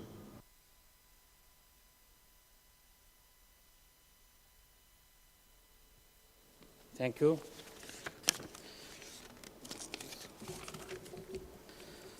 Good afternoon, Excellencies, ladies and gentlemen. At the outset, taking this opportunity, let me sincerely congratulate Executive Secretary, Chair of the session, delegates, and everyone on the 75th anniversary of the founding of the United Nations Economic and Social Commission for Asia and Pacific. There is no doubt that we all need the United Nations and its commissions. We want to see the UN ESCAP as a strategic partner capable of helping and together with us to confront the challenges and threats of our time. Today, when mankind is facing the new global threat, the pandemic of the coronavirus infection, and we have to speak first of all about the new danger faced by humanity in the 21st century. In a short time, COVID-19 has become a real and perhaps the most threatening challenge of our time, a global challenge that does not recognize borders, races, and nationalities, which has a detrimental effect on all spheres of civilization development. The coronavirus pandemic has a significant negative impact on the course and direction of the global economy and seriously undermines the global community's efforts to achieve the Sustainable Development Goals, especially for landlocked developing countries. Because LLDC already pay more than double what coastal countries incur, as well as require about double the time taken by transit countries to export and import their goods. In this context, it is important to intensify cooperation aimed at restoring economic and trade relations. Today, it is necessary to create a platform for putting the global economy on a sustainable growth trajectory. In our opinion, energy, transport, industry, and trade should become key areas. Lack of territorial access to the sea, isolation and remoteness from world markets, and high transport and transit costs impose serious constraints on the overall socio-economic development and trade competitiveness of the 32 landlocked developing countries. Reducing the high cost of transport and improving the export competitiveness of the LLDC requires improving the hard physical infrastructure such as roads, railways, and addressing the soft infrastructure that involves the transit issues between the LLDC and the transit countries. The WINE Program of Action for LLDC for the decade 2014-2024 to address the special needs and challenges faced by landlocked developing countries in achieving their development goals.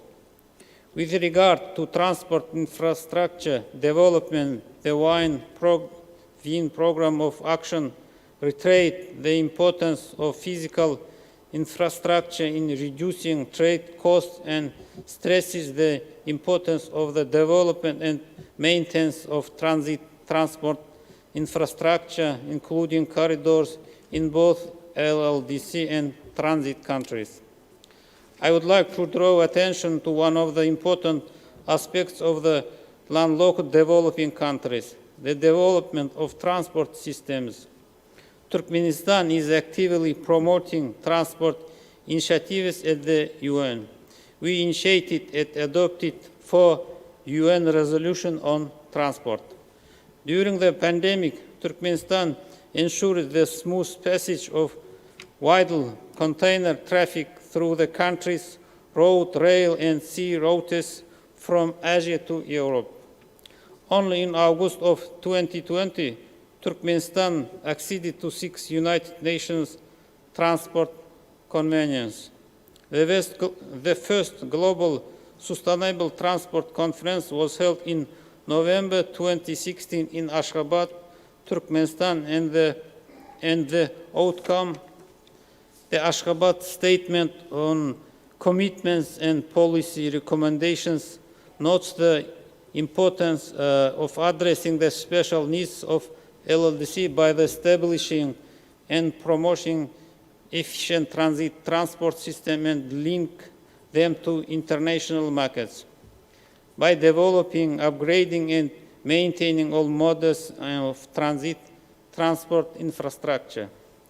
It is in this context that the Office of the High Representative of Least Developed Countries, Landlocked Developing Countries, and Small Island Developing States, and the government of Turkmenistan, in collaboration with the United Nations Department of Economic and Social Affairs, was planning a ministerial transport conference for landlocked developing countries under the theme Ashgabat Process, financing for better connectivity, that would have been held on 26 and 27 March 2020.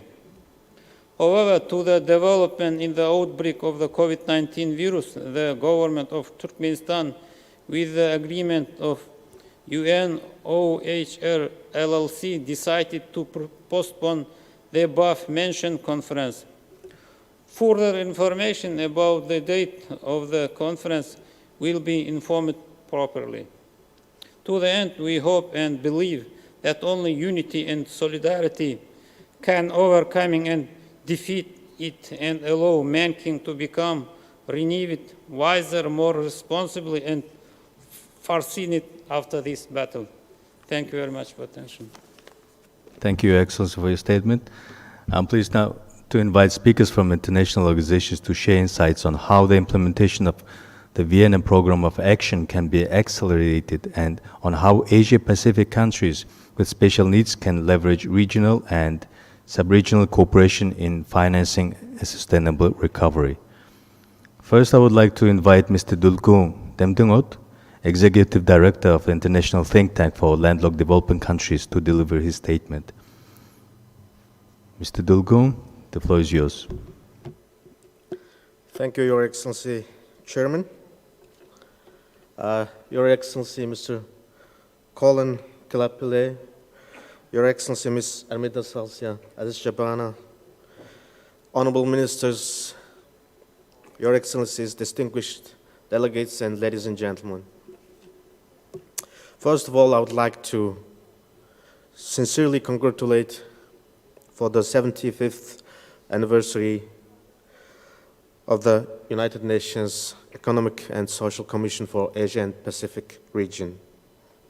It is my pleasure to speak at this special body of least developed countries, landlocked developing states, and Pacific Island developing states, as the only think tank and advocate for the landlocked developing countries.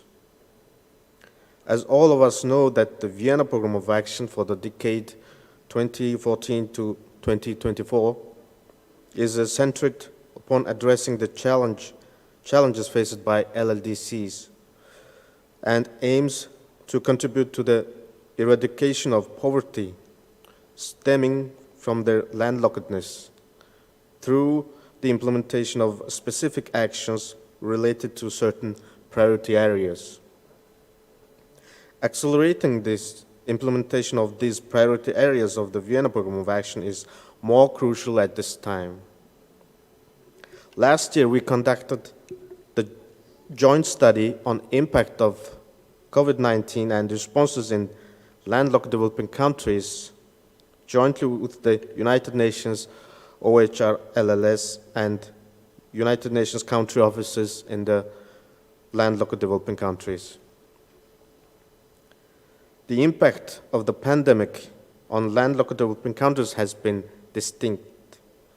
Given the LLDC's geographical constraints, prevention and mitigation measures such as border closing and restrictions have had resounding effects on this group of countries, such as on the timely delivery and availability of necessary goods and flow of income. The study shows that the pandemic has amplified the pre-existing vulnerabilities that the landlocked developing countries experience, such as heavy reliance on transit countries for international trade, high dependency on primary commodities for exports, in inadequate transport and digital and energy effect connectivity, and limited social protection. The dual event of a health pandemic and global recession could prove harmful to not only future progress, but past development in the LLDCs, thus further hampering progress towards the achievement of the Sustainable Development Goals and aspiration in the Vienna Programme of Action for the LLDCs. Hence, the special body being held today is of high importance for all the countries, including landlocked developing countries, during these unprecedented times of the pandemic caused by COVID-19. Recovery and continuing progress in the LLDCs will require enhanced and focused support from development partners, transit countries, South-South partners, UN development systems, and multilateral development banks and other international foundations and private sector. It is imperative that LLDCs be supported to sustain the pandemic, its impact, and in their recovery efforts to make strides to build back better. As the only intergovernmental organization of the LLDCs, a think tank contributes and delivers the research, findings, policy recommendations, and key messages on the development issues of the landlocked developing countries at the international, regional, and national levels.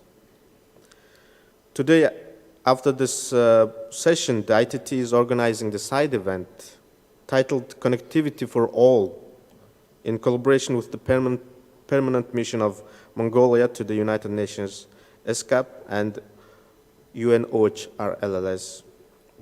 This side event will be a platform for constructive dialogue on the current status of ICT, trade, and transport connectivity in LLDCs, and will highlight the connectivity challenges, risks, and concerns experienced and ways to address them.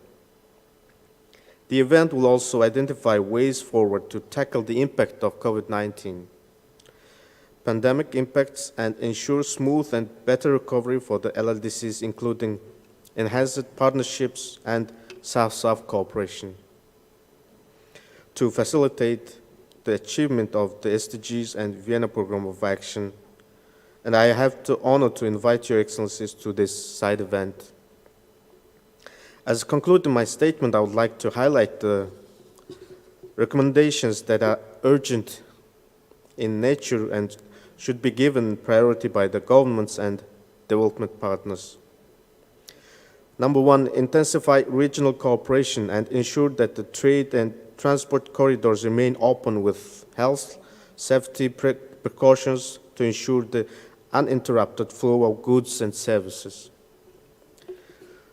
Number two, LLDC should seek to develop their connectivity infrastructure of ICT and transport corridors and digitalize their transit mechanisms to ensure the safe and uninterrupted processing in cross-border transit. Strengthening of global supply chains for LLDCs is important to ensuring adequate flow of essential goods, medicines, and food.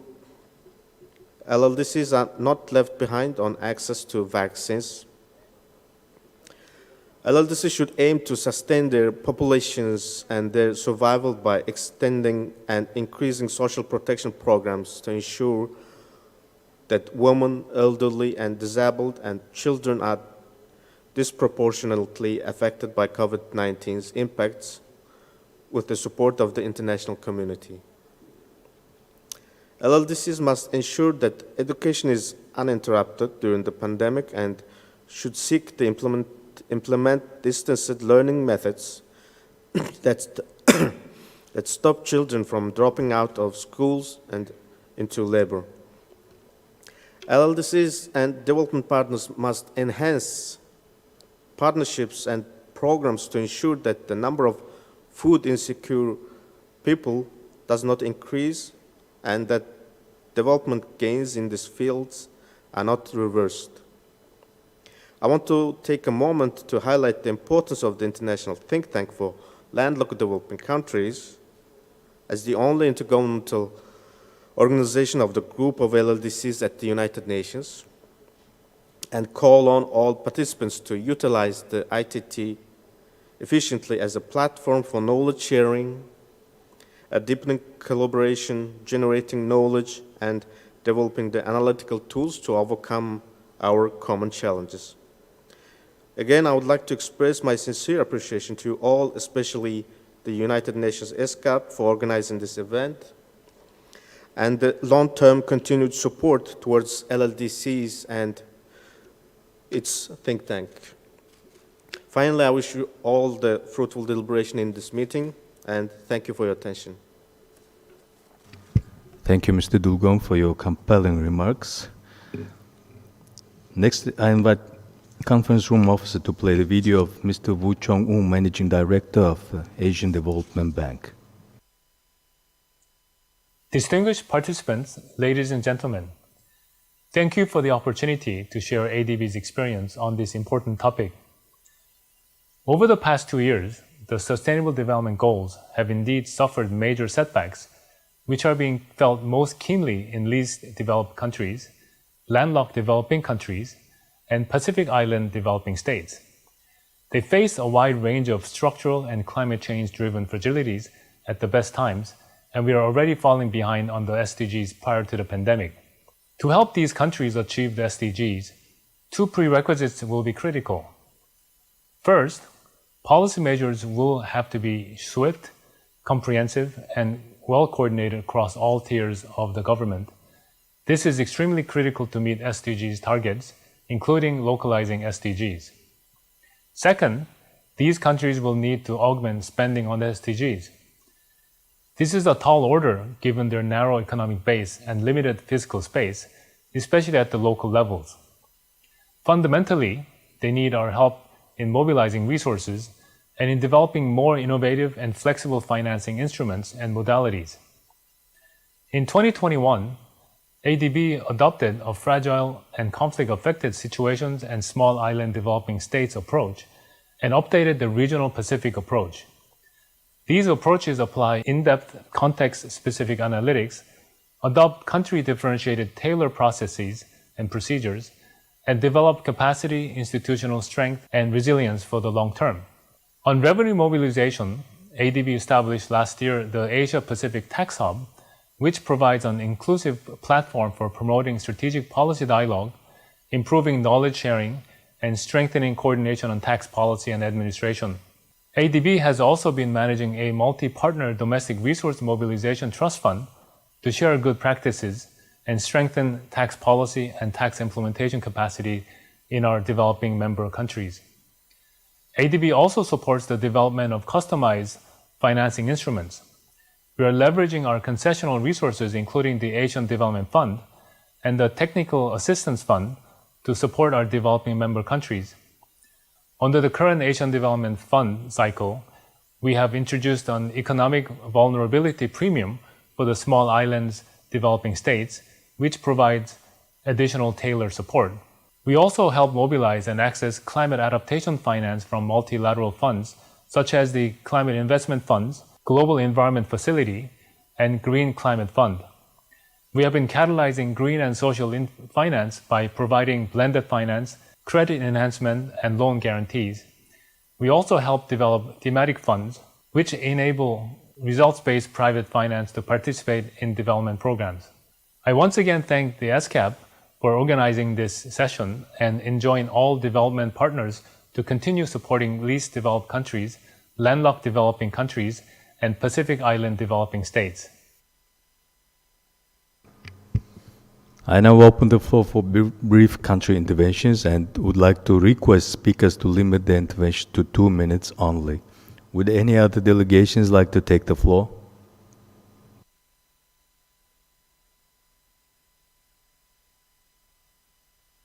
United States of America. I see United States of America to be followed by Lao PDR. United States of America, please have the floor. Thank you, Mr. Chair, and good afternoon. I'm very pleased to be here today for this important session. It has been informative and educational and highlighted the need for coordinated efforts to support countries in special situation. I'm also very pleased to be here today because I'm actually here today and not participating virtually like I have done many times over the past year. I also want to highlight that the United States places tremendous value on the work of ESCAP, and we look forward to continuing this work with the Commission and member states to fulfill ESCAP's mission. As we work together to address the short and long-term impacts of the COVID-19 pandemic, the United States is committed to supporting countries in special situations as they confront the compound impacts of COVID economic disruption, the climate crisis, the critical need to rebuild health systems, and the growing threat of food insecurity. Our commitment led to the disbursement of more than half of U.S. bilateral official development assistance in 2019 to support countries in special situations, with the highest disbursement of $10 billion going to least developed countries. However, as the Addis Ababa Action Agenda recognized, there simply is not enough official development assistance to meet global challenges. Domestic resource mobilization, such as reforming tax regimes, broadening the tax base, strengthening tax administration, and preventing leakages is also critical. Development finance institutions, such as the U.S. Development Finance Corporation, or DFC, are needed to complement other forms of development assistance by partnering with businesses to mobilize private capital and to tap into the innovation of the private sector. For example, in Nepal, a DFC equity investment in the Dolma Impact Fund II, the first private equity fund dedicated to Nepal, will target investments that reduce dependence on imported energy and help mitigate the impact of floods, landslides, and drought on its largely agrarian economy, while promoting the introduction of technology that promotes financial inclusion. Investments are also needed to strengthen the administrative capacities of countries in special situations to help strengthen public finance management, accountability, oversight, and monitoring. In the Maldives, USAID partnered with the Soli administration to advance key public finance management reforms, including improving its public investment management process, establishing a transparent and accountable performance-based budget system, and when the COVID crisis decimated its tourist economy in 2020, aggressively strengthening the debt management response capability of the Ministry of Finance.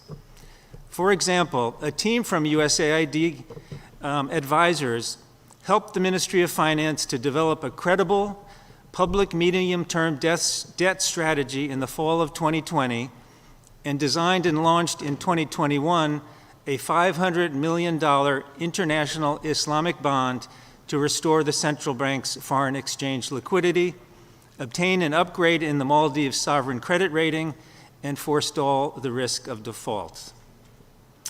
In addition, I want to highlight that all lending should be affordable and should incorporate transparent and competitive processes for procurement that safeguard against corruption.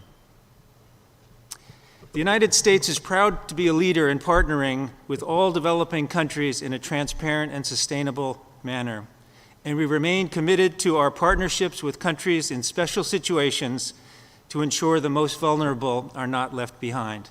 Thank you. Thank you. The next speaker is Lao PDR, You have the floor. Thank you, Chair. Mr. Chair, Excellencies, distinguished delegates, ladies and gentlemen. At the outset, on behalf of the Lao delegation, I would like to commend ESCAP for the comprehensive preparation of the summary of the Asia-Pacific countries with special needs development report 2022 on financing a sustainable recovery from COVID-19 and beyond, which is timely and relevant to our current situation. My delegation concurs with the main finding, and taking this opportunity allow me to share some of our views in this regard.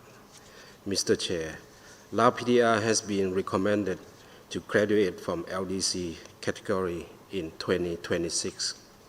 Graduating from LDC status has always been an ambitious goal for the Lao government.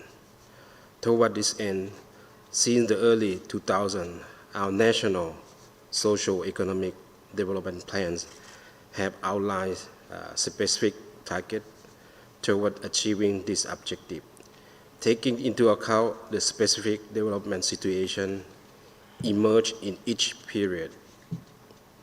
The newly adopted Doha Program of Action for LDCs will also be streamlined into the national planning process in order to lay a strong foundation for smooth and sustainable graduation. To ensure smooth and sustainable graduation, necessary support measures must be put in place to graduating countries during and after preparatory period to ensure that resources are made available in line with the country's specific development situation, priorities, and needs. Closer attention must be given to the affected sector so that they can adjust to new circumstances. In this regard, the Lao government is developing a national smooth transition strategy in close collaboration with development and trading partners. And we count on continued support from UN system and international community, both financially and technically. Mr. Chair, despite successfully meeting LDC graduation threshold criteria, there still remain challenges that lie ahead of us. To overcome the issues such as financial gap, external debt have remained a big challenge, and the impact of COVID-19 pandemic further exacerbated the existing financial constraint. In this connection, ODA continue to be a significant source of external financing for development in the country with special needs, including the Lao PDR. With ODA seeking new sources of innovative finance and development financing are needed more than ever, and scaling up support from development partner, UN system, financial institution, and the private sector remain critical. Let me conclude by reaffirm Lao PDR's firm commitment to continue working closely with all partners, and we count on the continued support from international community to implement the national smooth transition strategy to ensure smooth and sustainable graduation. I thank you. Thank you. The next speaker on my list is Maldives, to be followed by Japan. The Maldives, you have the floor.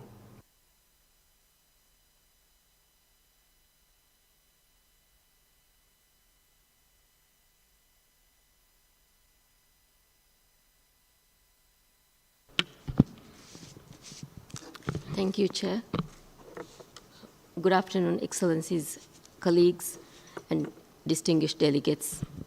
On behalf of the Maldives delegation, I wish to express my sincere appreciation for the comprehensive presentation and for the substantive report issued for consideration under this agenda item. 2 years on, the COVID-19 pandemic has laid bare the varying intensity of most governments to respond to the unprecedented challenges of the crisis. The hardest hit among them are undoubtedly the countries in special situations, particularly the least developed, landlocked developing, and small island developing countries. The Maldives is a small island developing country that was also an LDC not too long ago. If this pandemic has taught us one thing, it is that the development of countries like mine can be wiped out as easily from one extreme climate event, one big shock to the economy, or merely a pandemic, as the one we continue to face. Like many other SIDS, the pandemic has left us with a crippled economy for the greater part of these last 2 years, and the worst economic contraction in 2020 due to a sharp decline in tourism-related revenues. The pandemic demonstrated the extreme vulnerability of SIDS to external shocks. Our country's survival meant for us to make the very difficult decision to reopen our borders 3 months after the first wave of the pandemic in July 2020. The return of tourists was slow, making the economic recovery a challenging process. However, at the end of last year, we welcomed 1.3 million tourists, and we are slowly on track to restoring back to pre-pandemic projections. But let's not forget that the challenges faced by countries in special situations is one that requires constant support of the UN system, partners, and financial institutions. Today, as we take stock of how far we have come to achieving the Agenda 2020, it is imperative to understand that SIDS will continue to remain a special case for sustainable development, especially now more than ever. For most of the SIDS, this pandemic has unfortunately reversed many hard-earned human development gains by further distorting the path we were all sailing towards for the future. Our strategic action plan for 2019 to 2023 was carefully designed with inputs and commitments from different sectors to ensure it's aligned with the SDGs. However, the progress on implementing the SAP has been halted due to the pandemic. Despite the cascading impact of the pandemic for small island states such as the Maldives, climate change still remains one of the greatest challenges. As frontliners, the SIDS take the biggest hit for the powerful impacts of climate crisis at a scale that is incomparable to many others. Yet adequate financing, technology transfer, and capacity building is not at a satisfactory level to address the impacts of climate change in SIDS and other countries with special needs. To craft a meaningful solution to address this existential threat requires greater multilateral cooperation and partnerships. The significant climate financing gap needs to be addressed with special consideration. There should be more flexible financing options based on the unique characteristics of the country and on the particular situation, rather than rigid frameworks and commitments. We have been urging our international partners to set up a global trust fund and lower the cost of borrowing for countries with special needs to enable us to implement adaptation and mitigation measures. We seek more concessional climate financing and innovative financing options. We believe reducing the cost of green, blue, and social impact bonds can go a long way to achieving sustainable development and a transition towards a green recovery path. As we rebound from the pandemic, the journey towards a climate-resilient COVID-19 recovery for SIDS must ensure systems and rules that are accurate, effectively calibrated, and appropriate to SIDS needs. We reiterate the call for renewed commitments by the international community and development partners to respond to countries with special needs. I thank you. Thank you for your statement. We have 3 more speakers left, and I would like to limit your interventions to 2 minutes only. And next speaker is Japan, to be followed by China. Japan, you have the floor. Thank you, Chairperson, for giving us the floor. First of all, let me express our sincere appreciation for the insightful and informative remarks of the minister around the table. I would now like to reiterate Japan's commitment to supporting the least developed country, landlocked developing countries, and Pacific Island developing states.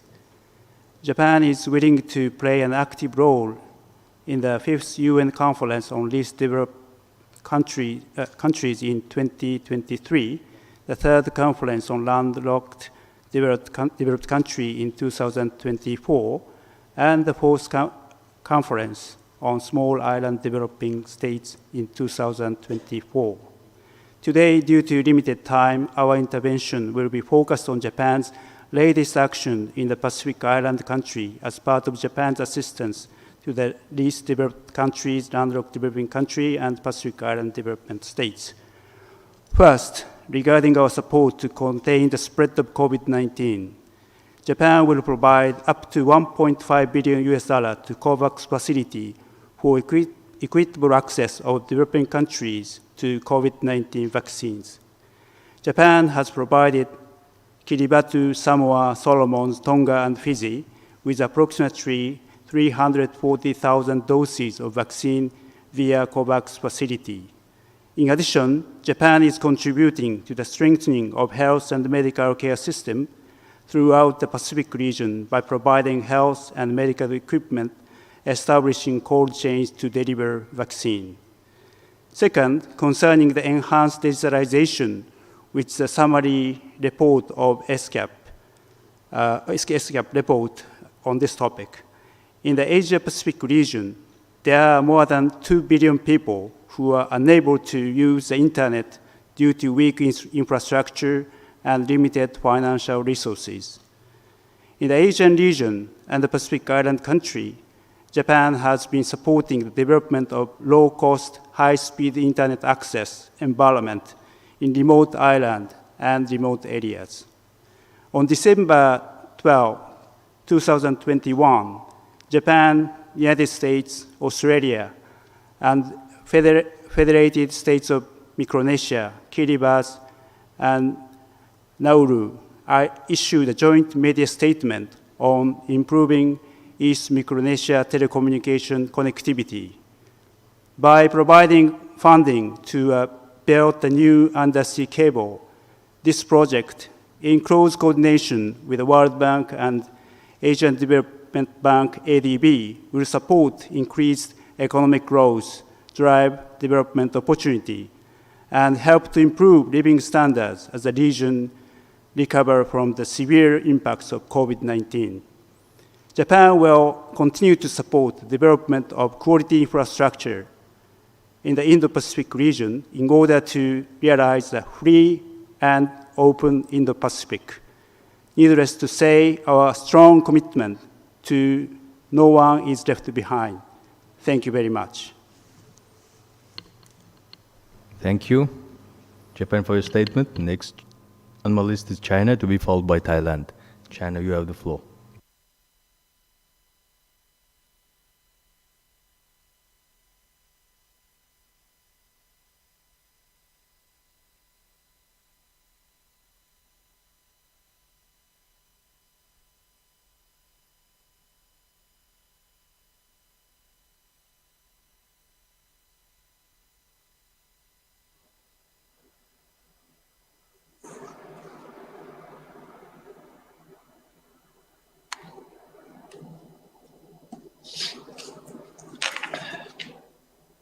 主席先生，尊敬的各位代表，女士们、先生们，当前全球经济增长动力不足，全球治理遭遇困境，疫情持续影响各国经济社会发展，气候变化与自然灾害挑战仍然突出，最不发达国家、内陆发展中国家、太平洋岛屿发展中国家等特殊处境国家面临的外部发展环境更加复杂，全面落实2030年可持续发展议程需要付出更大的努力。亚太各国应当坚持团结合作精神，帮助特殊处境国家应对挑战并促进可持续发展，实现不让任何人掉队的目标。应当坚持多边主义和自由贸易，共同构建开放型世界经济，提升贸易便利化水平，增加对发展中国家，特别是特殊处境国家的投资，帮助其增强经济增长的内生动力。应当坚持合作共赢的原则，加强与特殊处境国家互联互通、数字经济、气候变化、社会保障等各领域的合作，增强其落实2030年议程的能力。应当加强公共卫生领域的合作，支持特殊处境国家抗击疫情，在检测、药物、疫苗、人力、公共卫生体系建设等多领域提供综合性的支持。主席先生，去年中方提出全球发展倡议，关注发展中国家的现实发展需要，重在加强发展伙伴关系，促进发展合作，加快落实2030年可持续发展议程。中方愿同 ESCAP 各成员共同推进倡议的落实，推动与特殊处境国家合作取得新进展。中方始终坚定支持特殊处境国家发展，在南南合作框架下与特殊处境国家开展各领域合作，与特殊处境国家共同努力促进落实2030年可持续发展议程。疫情发生以来，中方全面落实 G20 暂缓最贫困国家债务偿付倡议，在 G20 成员中缓债金额最大。中方积极支持特殊处境国家抗疫，提供医疗物资及疫苗援助。中方利用中国 ESCAP 合作基金资助 ESCAP 秘书处开展有关项目，帮助亚太最不发达国家通过结构转型强化自身的发展能力。主席先生，中方愿同 ESCAP 各成员及秘书处加强合作，全面总结伊斯坦布尔行动纲领的落实经验，积极推进维也纳行动纲领、小岛屿发展中国家可持续发展行动纲领等在亚太地区的落实，帮助特殊处境国家应对挑战，携手促进区域可持续和包容发展。谢谢。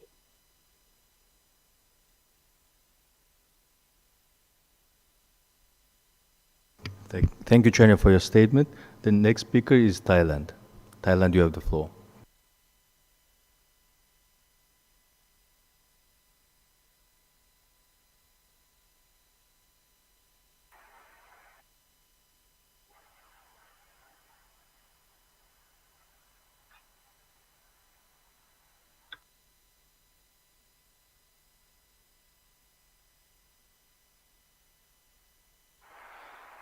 Thank you, Mr. Chair. Excellencies, distinguished delegates, it is my great pleasure to be joining the 78th session of ESCAP, especially when we are working to put the worst of COVID-19 behind us. The pandemic has made us rethink several health strategies. By the same token, we may need additional development tools to further consolidate the efforts for the post-pandemic recovery.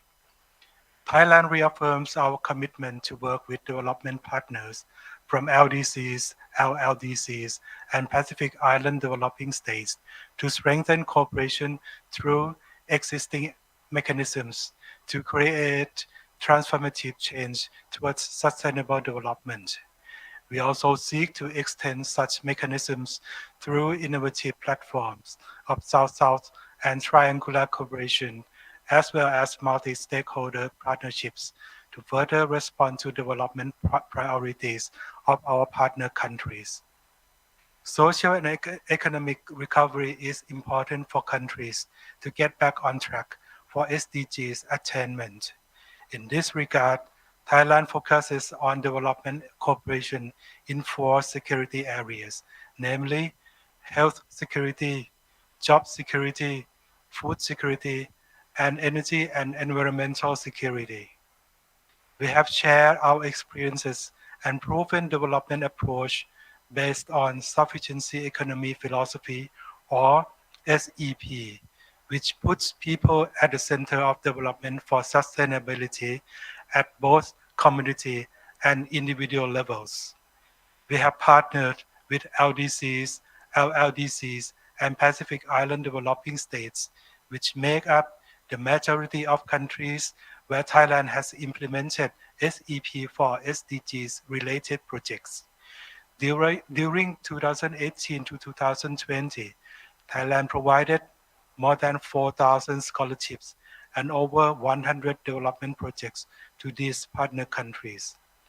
Distinguished delegates, international development cooperation remains a key engine in our efforts towards sustainable development.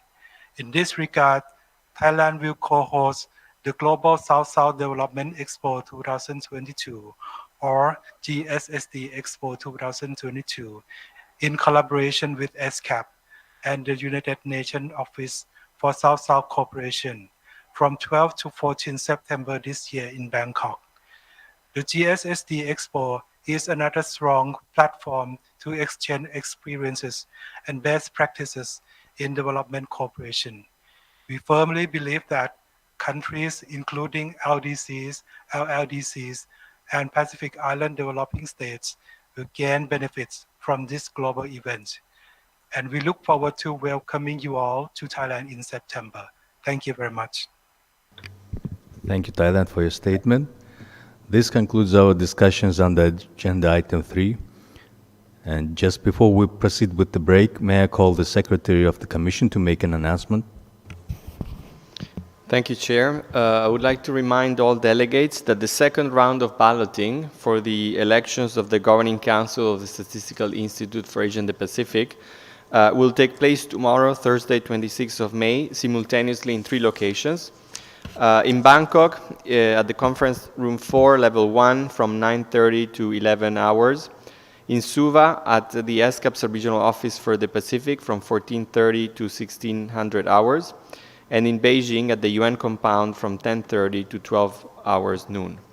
The candidates for the second ballot to fill the 2 remaining seats, as mentioned this morning, are Bangladesh, Georgia, Pakistan, and the Philippines.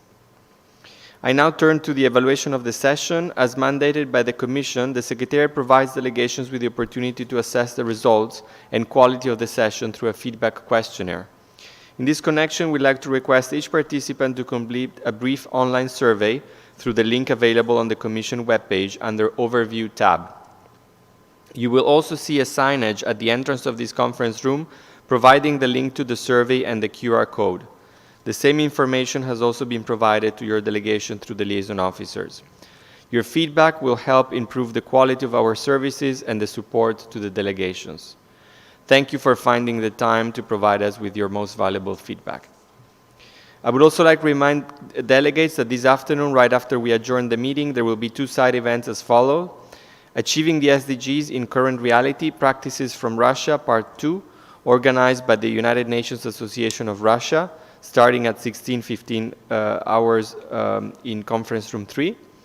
And Connectivity for All in Transport and Through Artificial Intelligence, organized by the Government of Mongolia, the International Think Tank for LLDCs, the Investment Research Institute of Mongolia, and ESCAP, starting at 16:15 hours in Meeting Room A.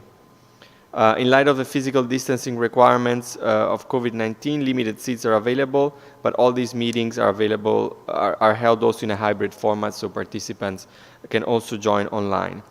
Details of the events are available on the Commission website, and we look forward to your participation in these events. Thank you for your attention. Thank you, Secretariat. We will resume the discussion tomorrow, Thursday, on 26th of May at 10 hours, Bangkok time sharp, to take up Agenda Item 4 on the review of implementation of the Agenda 2030, Agenda for Sustainable Development in Asia and the Pacific. The meeting is adjourned.